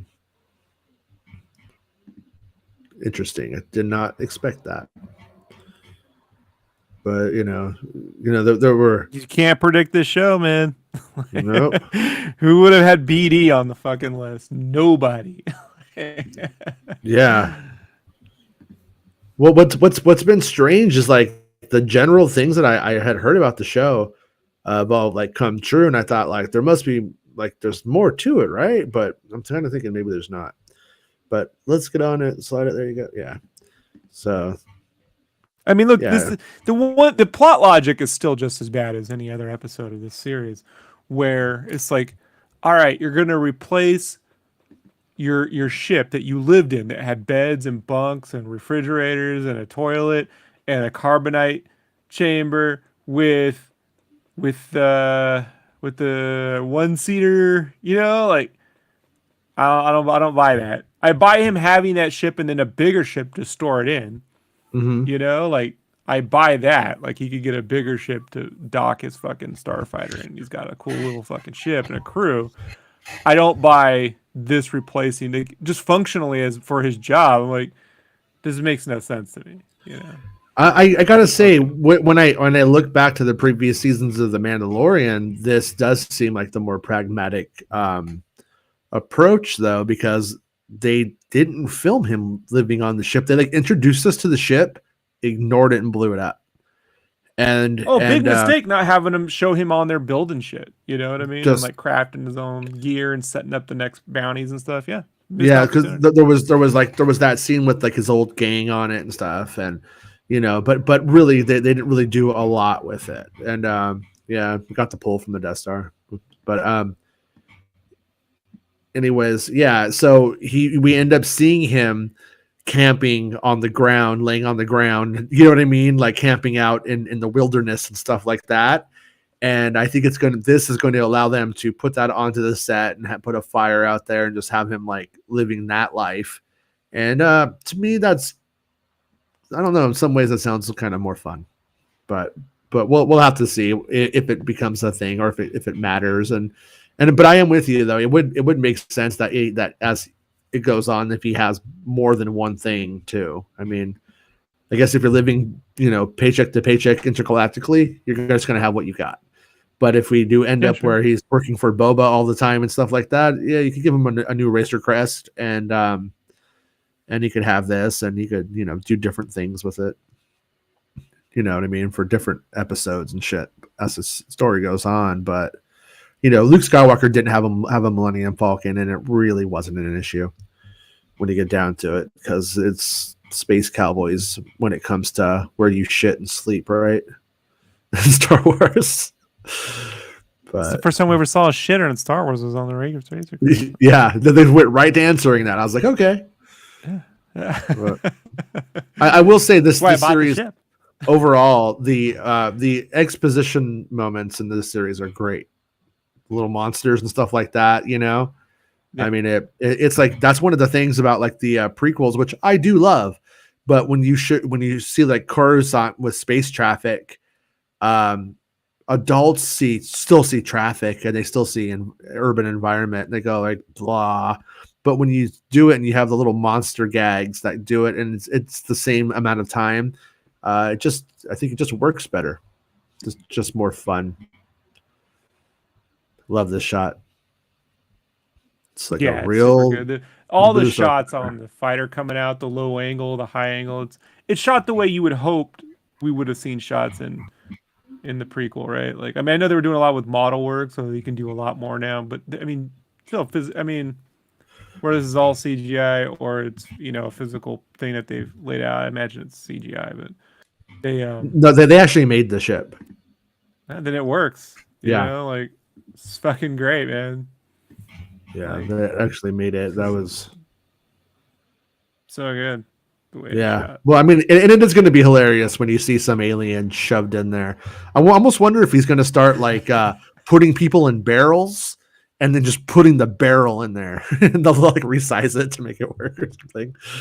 Because like I said, way back when I had this little Star Wars script, the dude was like a bounty hunter and he had a single fighter ship, but he'd strap his bounty in the back, and he'd be back there complaining. So I wrote it like Kevin Spacey from Swimming with the Sharks, like that kind of alien is back there just talking all kinds of mad shit to him while he's trying to get rescued by his cohorts and like it is funny when you can have someone back there constantly being a little thorn in your like a backseat driver, right?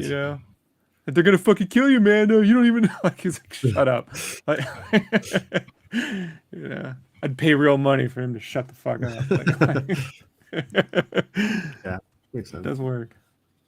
Yeah. Yeah. It's good. Yeah. But I will say my love fest with it does end at one point, because when we hit the moment where it first flies out, like, I'm loving all this stuff, but did they make a drone and fly a drone of it, or was it just really awkward model work? Because a couple of those shots looked like Godzilla almost. Like when an airplane flies by and Godzilla, it did not, like, if you watch the episode again, I have to say, like, some of the shots, they're really corny, and I don't know if I love it or if I hate it. But it's definitely like it loses scale all of a sudden when it's flying in front of the city, and when it's flying in front of Mos Eisley or Mos Espa. Mos Eisley. Yeah, it looked like Thunderbirds Are Go. Actually, I'd say it's the best example. And there's part of me that loves that, and there's another part of me that goes, I'd love that if it's on purpose. But I think they might have actually done like a real, like, old style, like, rotoscoping shot or something, and that maybe that's what I'm seeing, and it looks just really strange.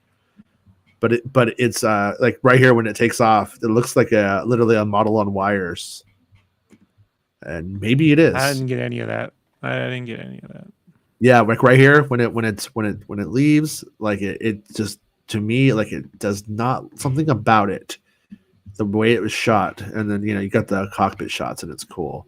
But when you watch it again, just see if you could, when you get to like these moments right here, see if you do watch it again, see if you could pick up on what I am talking about and help me understand my feelings, because it's definitely like there's something about it that I just quite can't put my finger on.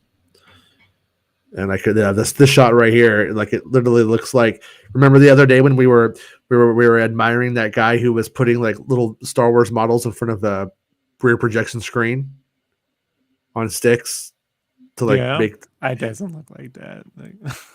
This looks like the $20,000 version of doing exactly that to me. I don't but okay. It like right now when I look at that dude, I do not believe that is a huge spaceship with the man inside. That literally looks like a toy in front of a picture of Mos Eisley to me. It doesn't have scale. UAP videos, I think. I don't know. I would call it fake. Been studying a lot of. Okay, yeah. It is fake. It's not real. It's not really an actual spaceship flying. No, don't take it back on me, because I don't see how it looks any different. I don't see how it looks any more or less real than when the Falcon takes off from Docking Bay 94 or whatever. Like I don't see any difference. The only thing is you don't have any people in scale with shot. So if there were like little troopers up there on the thing and some other ships moving around in the background, it's the only thing you're looking at. So it's kind of like when you say a word over and over again, you kind of lose its meaning. You might be doing that. To me, I could tell that it's a toy. I could tell that it's a model in front of a screen. And then all of a sudden, though, it's this beautiful fucking CGI rendering, and it's doing all kinds of amazing stuff. I don't know. To me, that inconsistency in that moment stands out. But like once we get to this stuff right here, it's all fine. Like it's no Ice Pirates, but it's no Ice Pirates. Yeah. And then dumb question. I've been wanting a pod racing series, man. Well, yeah, no, what the fuck is Dank Ferrick? Anyways, when we I remember when we got the pod racing shit back in the day, like when you went into that one section, they just called that like threading the needle or something like that, right? Like that's what they used to call it. And that was like what you did. And then, so was that always supposed to be, this is the part that Anakin goes into in the pod race, right? Yeah. So was that always Baker's Canyon, or did it just become Baker's Canyon today? No, it's always been that way. You go back to the video game, it's all there. It's always been Baker's Canyon. I just forgot then. Yeah. I got the map. We could pull that one up sometime. Yeah. I got from the prequel book. Yeah. It's just one of those things I lost over the years, I guess. But yeah, I mean, did you always rotate your pod in the Nintendo 64 game on this part? Of course. You can do it. Oh yeah. No, if you don't do that, you're fucking candy ass. You should just get off the game. You lose style points, in my opinion, if you don't. You don't have what it takes. Nah. And you should always use 2 controllers too. Everybody knows that. You should. It's the only way to play that game. Yeah, but I thought this was a very, very smart way of dealing with member berries, if you will, because we were going to have him go on this magical flight, and it was going to, be a visually stunning experience, and then it was going to just do the plot point, and then we're going to get on with it. And they managed to effectively do 2 things at once. When they do that, I'm perfectly fine with it. And this stuff right here is like built up a bit from Phantom Menace, but a little bit looks like it might have been using the Mos El-Rey concept a little bit harder too. If I got one of the screenshots, of the city and the side of the canyon from Ragtag. But I don't know exactly how much of those details are the same as the Phantom Menace era stuff, because this is like where Anakin went up the side of the thing to fly in the air and then zoom down past the Bulba, right? I think that's that little side thing that he goes up and he flies up in the sky. Yeah, he goes up there and flies all the way up. And there's a great one of the fan edits I have had. It brings in the John Williams music right there when he in the Force theme, because the Force theme really isn't in the movie much at all. Yeah, and like when Anakin hits the thing, they I think it was A Digital Man worked that one in, and it was really good. Like it actually really when he goes up in the air and then comes down, but now Jin just flies right up in the atmosphere. when Phantom Menace came out, I ordered a VCD edition of it from, I don't know, China or something. And as I ordered it from the internet, the bootleg, it arrives, but they didn't send me the VCD. They sent me the VCD copy to a VHS. But I'm like, whatever, $20, I'll take it. I still have my Phantom Menace VCD. If you want but on the bootleg that I had, back then VCDs were 1 movie to 2 discs, and the moment Anakin flies up and then goes down, right before he goes down, that's where the cut was. That's like midway. Dicks. So it flies up, and then when you put the second disc in, you get that moment again where he flies up and then it goes down, and then you go on from there. And forever, that part of the bootleg has affected my memory of the movie. I always see that rhythm, and so bootleg's bad. It's bad. It's bad. You guys shouldn't support it. But yeah, but like I said, like all of this stuff, just those model shots really stuck out to me as looking very strange. I'll have to look into getting video stuff, but this moment right here, I felt like was like a as we get into the clouds too, was riffing on the old Doug Chang concept art that you probably saw in a lot of like the art books back then of the Naboo starfighter in the clouds. Yeah, and but it's not the yellow pretty one; it's this one. But this one looks rad. I knew it would be chrome. Like it's gonna be chrome, right? It's gotta be chrome. See, I had asked, by the way, I'd asked about the does it have yellow on it? And they're like, yeah, it has yellow on it still. Okay. Yeah, it's not. Yeah. Okay. This is what happens when you gotta take it as you get it. But what are these little shoe cover things? But yeah, this though, I mean, they're fucking a little Rhodian, a little green kid. It's just so hilarious. I mean, it's so dumb, but so good at the same time. And that's what I love about Grogu is he just brings in the ability to do stuff like this. He's not even in the episode, but his very existence and playing with that is what makes this even possible. It's ridiculous, and I love it. But it's so stupid, but it's so rad. Just fly. Everything's all right. Just fly. Right. Yeah. Yeah. So I think this is the Baker's Canon stuff. Did I cut back on accident? I might have. Yeah, you cut back. Yeah, I did. Let's see here. Next up will be the X-Wings. Yeah. Just like 400 screenshots. So when this messes up, it gets a little complicated. Let's see where this is. Oh, yeah. Here's where the X-Wings show up. So, see the little bit of the yellow there. But pretty rad. I mean, just to see a Naboo starfighter flying in frame with the X-Wing fighters. And it makes sense and it looks good. I am happy. This is where I actually went too far ahead, but who cares? Let's take it too long anyway.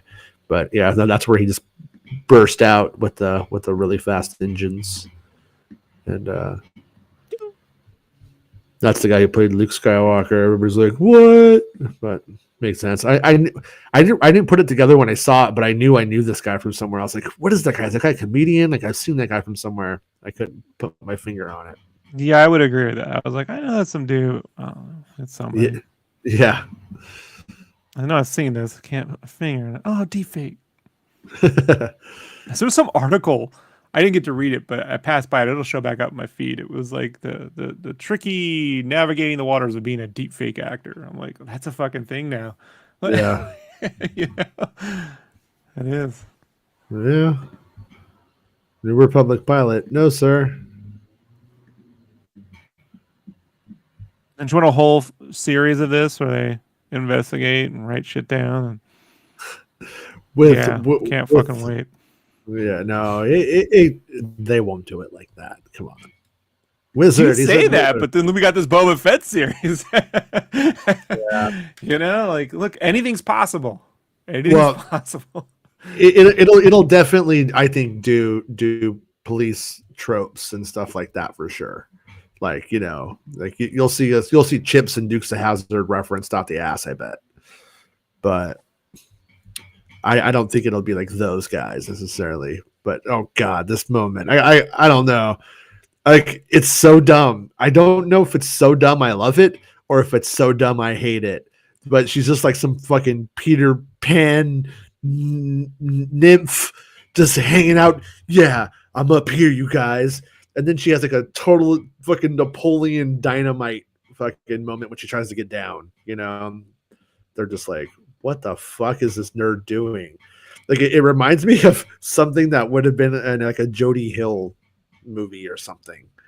You know, I could see it in Eastbound and Down. Somebody just trying to be really tough and just doing this. And it's not like a single, like one cool move. Like, it takes several steps to make the cool move work. And that's, I think, where a lot of the mistake lies. Like, it has to be one cool move. But this is like a lot of cool moves to make the one cool move. Everybody knows it does not. I mean, she's still going. Guys. I just fear that everyone's on the wrong foot with these characters. You know what I mean? They haven't like figured. The actors are fine, but like they don't know what to do with these people yet, and I just don't understand. You know? Yeah. And it's like this ain't it. Just letting you guys know. Yeah. Yeah. It doesn't have to be. We put the security and they go around. It doesn't have to be. Just show up. Yeah. You know, nice flying, flyboy. You know what I mean? How about a real job? You know, right? That's it. Doesn't have to be so fucking. It's like, you know when someone's trying to be cool and they end up just looking like Ben Shapiro in a black coat with the katana. Yeah. Like, yeah, don't do that. You know. There was this guy in high school, and he started dating my friend's ex-girlfriend, and the ex-girlfriend still liked my friend, and was constantly looking at our group and at us, seeing what we were doing. Was he talking to somebody else? You know, that all of that kind of stuff. And he is just like over it. She gets this new boyfriend, and one day she's like looking at us, and we all look at her, and we see her looking, and we all just started laughing all at the same time. And she gets really embarrassed, and she goes and complains to her boyfriend, and then her boyfriend comes over and he wants to like start some shit, right? But instead of just coming over and starting some shit, he took a sandwich bag out. He had a sandwich bag, and then he proceeded to rip it in front of us to like show us his mighty strength power. And it took him a long time. It didn't go how he wanted, And so I'm just like I start laughing really, really hard. But it was definitely a moment where, like, in his head, he was boom, and we're like, oh shit, no, we don't want to fuck with you. But instead, it took a lot of moves. So that's the thing. That's when I learned for a fact: cool moves are done one swift stroke. Bro, I learned this in the 3rd grade. These kids were making fun of me. I couldn't take it no more, and I was sitting in the cafeteria and I crushed my chocolate milk. You know, these kids were just laughing. You know, Yeah, and then I had no chocolate milk. You know, but it was just like, oh, I should just beat them in the head. Drink my chocolate milk and dodgeball them right in the fucking head. Gotcha. But yeah, whatever. Gotta say, BDH rocking it. You know, did a good job. Honestly, her early work made me go, I don't know if I didn't totally believe in her entirely from the early work. There was a lot of it was those costumes, but I was like, you know, you are the director. I don't know how responsible she was for that, but making that work was on her, and it didn't really work. It didn't work, but ever since then, everything that she's done has been fantastic and completely not bad. You know, really good. Yeah, but I think consistently though she has tried to nail, whether it's her or not, I tried to nail the look of the concept art. So like in that one episode, at least she had the red eyes in the ATST. Oh yeah, you know? And that's a detail that someone could have overlooked. Yeah, you know, and that makes the fucking shot like big time. So it was stuff like that where I'm like, okay, that's more like that, less like that horrible scene with Mando and Gina and that waitress. Right. That's one of the worst. That's one of the worst in the whole series. The waitresses though, probably the worst. But this stuff is I made sure I was like, you know what, I think they did achieve the concept art for the most part. I will say that moment when he gets snatched, you couldn't really see it. They really pulled back on that. This was a little bit cooler being able to see it, but hey, I'll take it. Yeah, concept art. If you give us the concept art with the episode, I love this piece right here though. This is just fucking great. 1000%. That's right out of the Doug Chang concept, you know. Yeah, pod racing. Gives us the pod race. Never thought I'd see it. If you had told me, it's a pod racing image. If you had told me in 1999 we'd see an N1 Starfighter doing that, I thought that would have been Anakin. I always thought Anakin was going to leave the Order and quit and just stay on Tatooine with Padme, like at the end of 2. And Obi-Wan has to go and get him, and then maybe he's out there with the Starfighter racing it and shit. You know, like that would make the most sense to me. Like, I'm just gonna, you know, he's like, come back with me, and then no one's like, I don't want you to get involved, and it's like, but then he goes, but he never comes back, right? Like, you know, like he loses himself, but whatever. So Max thinks love this episode, man. That Burger's gonna fly in the back. I hope so. But yeah. I mean, the episode was really, really, really strong. I mean, and it's unfortunate that it speaks so well to their potential, but not well of Boba Fett. It's like it's fucked up. It has a good episode under its belt. I don't feel like it gets credit for it because it's not really a Book of Boba Fett episode. It was the other show. Womp womp. Yeah, and it's like I know people are gonna be like, no, it's all connected and you can't see it. But I'm like, well, if I didn't see Boba Fett in the episode and they hear it from the other show and it's and all the characters from his episode, I mean, it could have been a Mandalorian episode and it didn't, you know. So yeah, I'm curious as to what's going to make the next 2 episodes of Boba to make it all feel like it's the same thing, or make. I don't know if they can. I don't think so. I don't think so either. No, it's done. This is a overall a failed experiment, but not the end of Star Wars and not the worst of Star Wars. That's the best I can put it. You know, it has some really good highs and a lot of ho-hums and a couple of like, that's so fucking bad, don't ever do that again. Right. You know, moments and like the The Vespa gang is one of them. I'm not saying the idea of it. I'm just saying the execution. Don't do that. Like, that's not the thing. Learn. Yeah, and especially with this ring planet coming up, like if things had just been rearranged a bit, like this episode, really, Fennec could have showed up really early on and tried to hire him very early on before they even knew that they needed him, and he could have said, "Yeah, but I got to go do this thing first." And then he goes and does the Grogu thing, and then doesn't come back until they like need him, and that would have allowed them to have met the biker gang on the ring planet and brought them back now for muscle immediately, and for it to have made more aesthetic sense. And I think that the audience would have bought it. I think the fans would have bought it completely if they had met them on the ring world. I also think, I 100% agree. I also think, aside from that, given the way things have gone, this episode proves time heals all wounds. Here we are rooting for prequel shit, So anything we hate in a series, give it 20 years, and it's gonna be like, that shit is great. Like, I seriously doubt it, but because the things I'm loving about this were things that I liked from the prequels. I'm not seeing anything from the prequels yet that I fucking hated that they somehow magically fixed, and now it's great. It's like, no, the stuff that is, don't bring back the Techno Union, Oh no, dude! What's his name? He's awesome.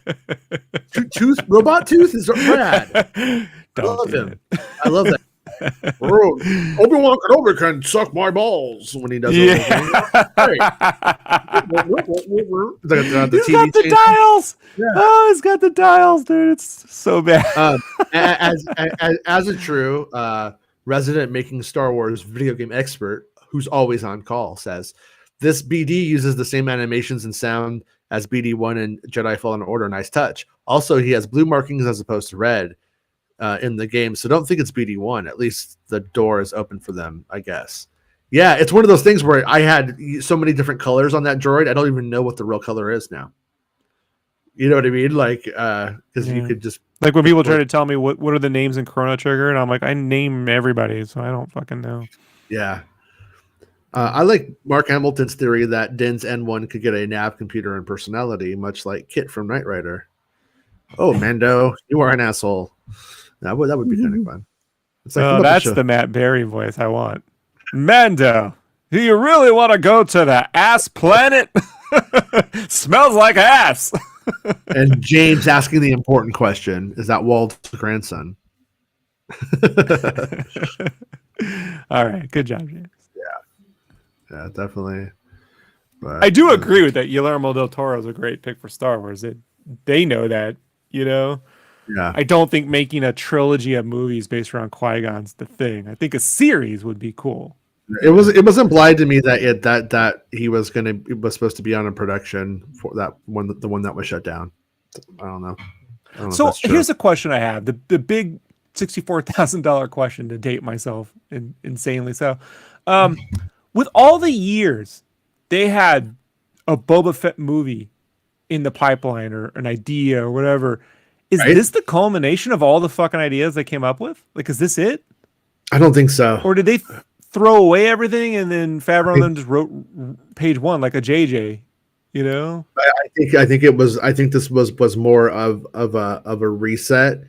I think that it was greenlit around the concept of it having been a film that was, going to be a thing.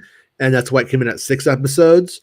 And then I think this Mando bonus episode was shoehorned into the middle of it to break it up and to give more explanation for the future Mando series and why he's with him, for the end stuff. That's my guess. But I just can't imagine all those years developing. This is it, Yeah. Yeah, I mean, they definitely probably did a ton of concept work of very obvious things like the Sarlacc and stuff, and we probably did see the fruits of that. I wouldn't be surprised if we learned that, but at the same time, I don't think Josh Trank ever really got into like a script even. So it was probably no. He was. Like, I think he was clear on that too. Yeah. So it's you got to go back a little bit and listen to that interview you did with Kevin Smith right before the Fantastic Four movie hit. Right. It was like he did it like the week before, and then they talked a little Star Wars, and it was like super, like super early shit, like. Yeah. But that all went away. Yeah. Quickly. Yeah. On one hand, it's like unfortunate that it went that way for him as well, because the movie was probably going to get shut down when Solo bombed. You know what I mean? Like, had things been okay, he might have just got out of the whole thing. Part of the best part of Attack of the Clones. No, the Yoda fight was the best part of Attack of the Clones. Dude, And the Clone Troopers watch episode 3. The last separatist to go down is Wat Tambor. He is not a bitch. The fact that you know the names is crazy. And he was talking shit. He was like, "Oh, crying about your mommy," with this little thing and shit. I think if they brought him back, they'd have to get Tom Hardy to do that Bane voice, right? Tom Hardy is the Techno Union. Everyone wants the Techno Union. Yeah. and he runs all the mods. The Vespas are in his little group, right? The Techno Clan has shown the Techno Clan. That sounds insanely racist and trendy. Yeah. But yeah. Well, anyways, yeah. I mean, I just continually find myself at a loss for words for it, in the sense that it loved the episode, but there's a part of me that leaves me sad, because the Boba Fett stuff, it just isn't coming together, just not working, just not becoming anything that magical. And but Mando continues to delight. Weird. You said something last week that is eerily coming true. Mm-hmm. You said, so these are like, what if if these episodes are 310s, will that nullify all the problems? And I'm like, yeah, what if they're 310s because they have nothing to do with the show? Yeah. Like that is the little asterisk to that, like you get there, but you go, oh, I got there, I just didn't realize the way they do it, Yeah. I mean, I can't, I don't believe that we're going to go back. And I mean, I'm not saying that we won't see Grogu like, okay, kid, here you go. And then like, that's it. I don't see there being like time spent on it in this show. Like it doesn't make sense if they do that. It's definitely, I can see them splitting it in half. Mm-hmm. So like, instead of the flashbacks, it's the Din story and then the Boba story, and then they reunite in 7, Yeah. So you're still not getting much Boba story. You're getting, basically Boba goes like to town, Boba Fett goes to war, then that's what happened. That's it. Yeah. The title Book of Boba Fett then just became some clever marketing thing someone came up with, and has very little to do with whatever they wrote, Yeah. Yeah.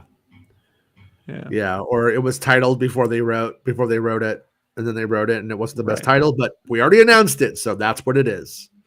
Or something like that. Yeah. Very, very strange. I mean, I'm glad this one is doing. I mean, I'm glad that we had a good episode though, and it's purely an organizational issue. I'll tell you what though, had this whole series been flashbacks to Jango, Boba Fett story, and the Jin resolution, setting up Mando 3, and just called the show The Mandalorians, right? Yeah. The S. Like, James Cameron S. That's what I was saying about that report I had from season 3 about it having like 75 Mandos in it and stuff. Is I was like the show, The Mandalorian, it may not mean him anymore by the end of it. It may mean the whole thing, the Mandalorian people, and it may pull out in that way. But yeah, this would have almost been,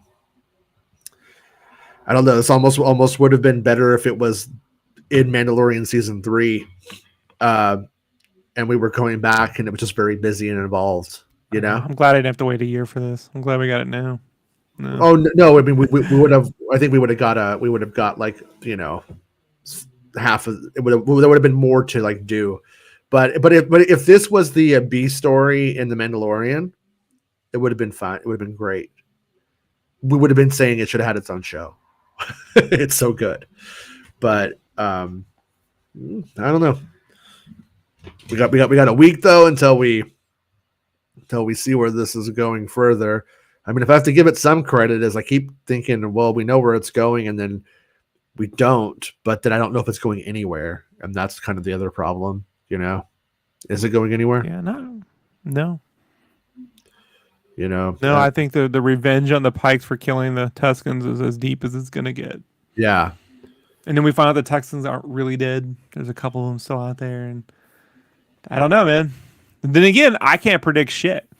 Like I can't like there's no. I've never seen a show where I can't get something remotely right here.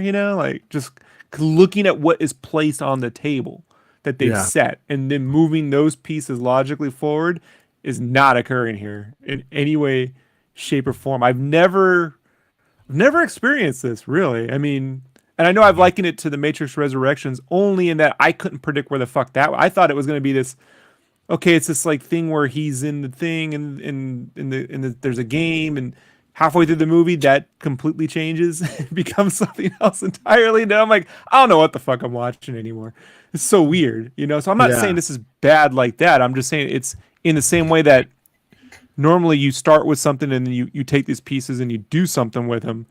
It's just, I don't, where's the mayor? Is that even going to matter? Is the mayor just something we don't deal with ever again? Like, Yeah, I don't know. It doesn't feel like he matters now.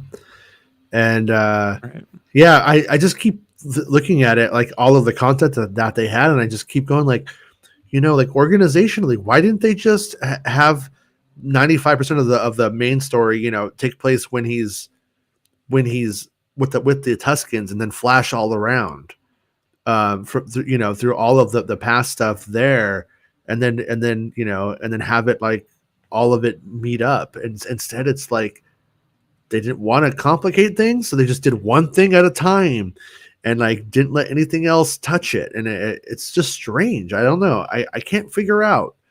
I am dying to know about how this production, how this one actually like unfolded and the way that it did, because there has to be a reason for why it is, and I in a way I think it would help me like it more to know, because I mean, things aren't just made in a vacuum. There's all kinds of context about why things are the way that they are.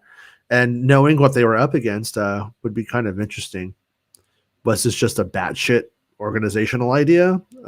Poor editing in the writing process? Or do you think that'll ever come out? Do you think someone will talk officially or behind do you think they'll just... They tend to get a couple of seasons out and then admit like where they had errors in the past, or where they weren't happy, like Filoni specifically, like Clone Wars, like season 2, talk about like when they hit their stride, and then he focuses on the good. But so we may get that, but I don't know. In the YouTube era of anything being a clickbait opportunity to extrapolate upon and make into the biggest thing ever, not sure if they will, if they'll have that opportunity. But yeah, we'll have to see. I mean, there is always a chance. I feel like I've always been saying this, but that maybe those final 2 episodes are going to be like a great Boba movie by itself, and we're just going to be like, this is an uneven, clunky, weird season where I liked this part with the Tuscans, and we got a lot of the busy stuff out of the way about what we had to do with Boba for getting out of the Sarlacc and what all that meant. And then we have this really, great Din episode in the middle. And then that last movie, boy, was it killer. And they're like, well, it's not a masterpiece, but boy, was it a lot of fun. That's what I'm hoping for right now. That's what I think. That's the best we can get in the current situation. So trying to be positive. I would agree with that. Yeah. And then Mando season 3 will come out in about a year, and so we'll get more of that. So, and then between now and then, I mean, Obi-Wan Kenobi is going to come out. Boy, I gotta admit, I think that the people behind Obi-Wan Kenobi are a little bit more serious minded for drama, and so I'm not expecting it to be like this. But fuck, I would have thought Kenobi would have had more of the opportunity for the meandering desert bullshit. And it's so weird. Like that's what I was when everyone said how they wanted Kenobi to take place in the desert the whole time. Like, this is the bad side of that. Yeah. You know? Yeah. I don't, not really excited about the idea of going and spending more time on Tatooine, unless there's just ideas I never thought of that I couldn't even consider. But I hope they just get we'll past see. it, man. I'm down with the fucking thing, dude. I'll be honest with you, man. I was done with Yeah. Tatooine. I mean, really, after we had to go back with the prequels, you know? And it was like when they didn't give me the sunken city, and I literally just saw basically, you know, Tatooine, Mos Eisley again, but it was Mos Espa. It was like I'm not getting anything new here. Yeah. You know, it's just blinding desert. Yeah. The pod race was the only cool fucking thing, but that didn't have to be Tatooine. That could have been anywhere, you know. Right. Especially when you go to, you know, Camino in the next movie, and it's another rocky desert planet. Could have been anywhere. Well, Shogun says it's tearing down classic characters to make your own look even better. That's why this episode played out how it did, maybe. I mean, I can't lie. It did cross my mind. And I would like to think it's not as like nefarious as I'm going to destroy Boba Fett. Therefore, my Din Djarin is known as the classic character for all time. You know, I like to think that that's not really how it plays out. It probably, but the outcome is the same, and probably in that it's a lot easier to write for Din and to create Din because it's just whatever they say he is and whatever they naturally fell into with their strengths and stuff like that is what he is.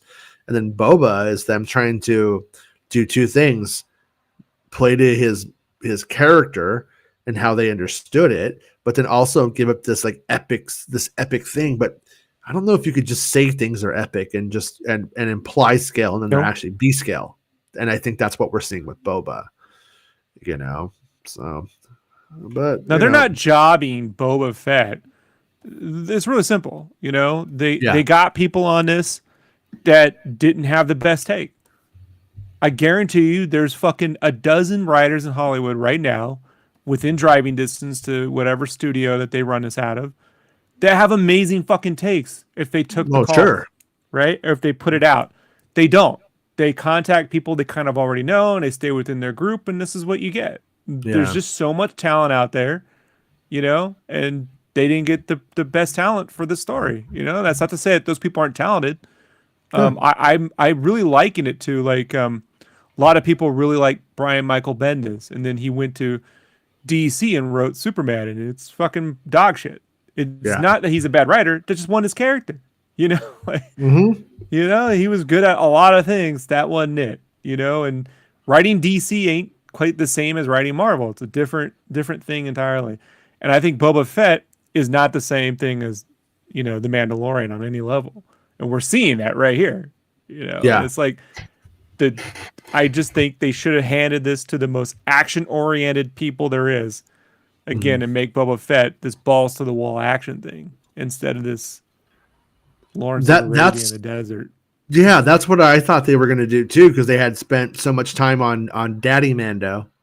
Then be like, oh, okay, this is Mando when he doesn't have the kid, you know, this is when he has the babysitter, kind of thing. And then instead we really kind of just got Grandpa Fett hanging out. And that's exactly it. Hiring kids and stuff like that. And I'm not somebody who, you know, when it comes to like space westerns or westerns and shit like that, you can be old. Age doesn't actually matter. I mean, Unforgiven is a good example of that. And it's like, but it does feel a little tired. Boba does feel a little tired during a lot of it. A little bit like kind of reminds me of it's like an action hero who doesn't have anything to do. And that's why I'm glad that Din was leaving, like I said, because I think if he stayed, he'd just be standing around in Jabba's palace being boring, and you don't want that. So, but hopefully whatever's coming is going to be pretty amazing, and we're not gonna see it coming, so to speak. And I mean, look, if they do it, then honestly, if this one 6 and 7 are what we think, I'm gonna be perfectly honest with you. You can just watch after season 2 of Mando, Boba 5, 6, and 7. You don't need to see anything that came before this. You really don't. Yeah.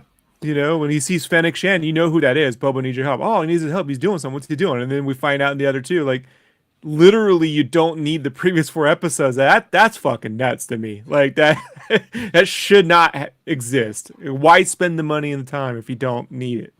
Like, it's the craziest. Yeah, it almost. Yeah, no, it almost feels like Boba getting out of the Sarlacc should have been like a mini movie or like a little movie, a TV movie of, hour and 10 minutes or something. And then this other stuff should have been this like a 5-part series or something, a mini series. Yeah. It's organizationally speaking, I can't get my mind around it. Things don't compute. But we'll be back tomorrow. We've already gone 10 minutes over our 2 hours. So we'll be back tomorrow talking about all this stuff. And if you guys have any questions or whatever, leave a comment. Make sure you like the video, subscribe to the channel if you like our discussions, and become a Patreon supporter or a channel member on YouTube. That's appreciated. Helps out a lot. And we got some more Patreon content coming pretty soon. And we'll see you guys tomorrow. Mandalorian. It's not about spaceships. Making Star Wars Show. Making Star Wars Show. Making Star Wars Show. Making Star Wars Show. It's not about spaceships. Whoa. Actually, the show actually ended when I hit end this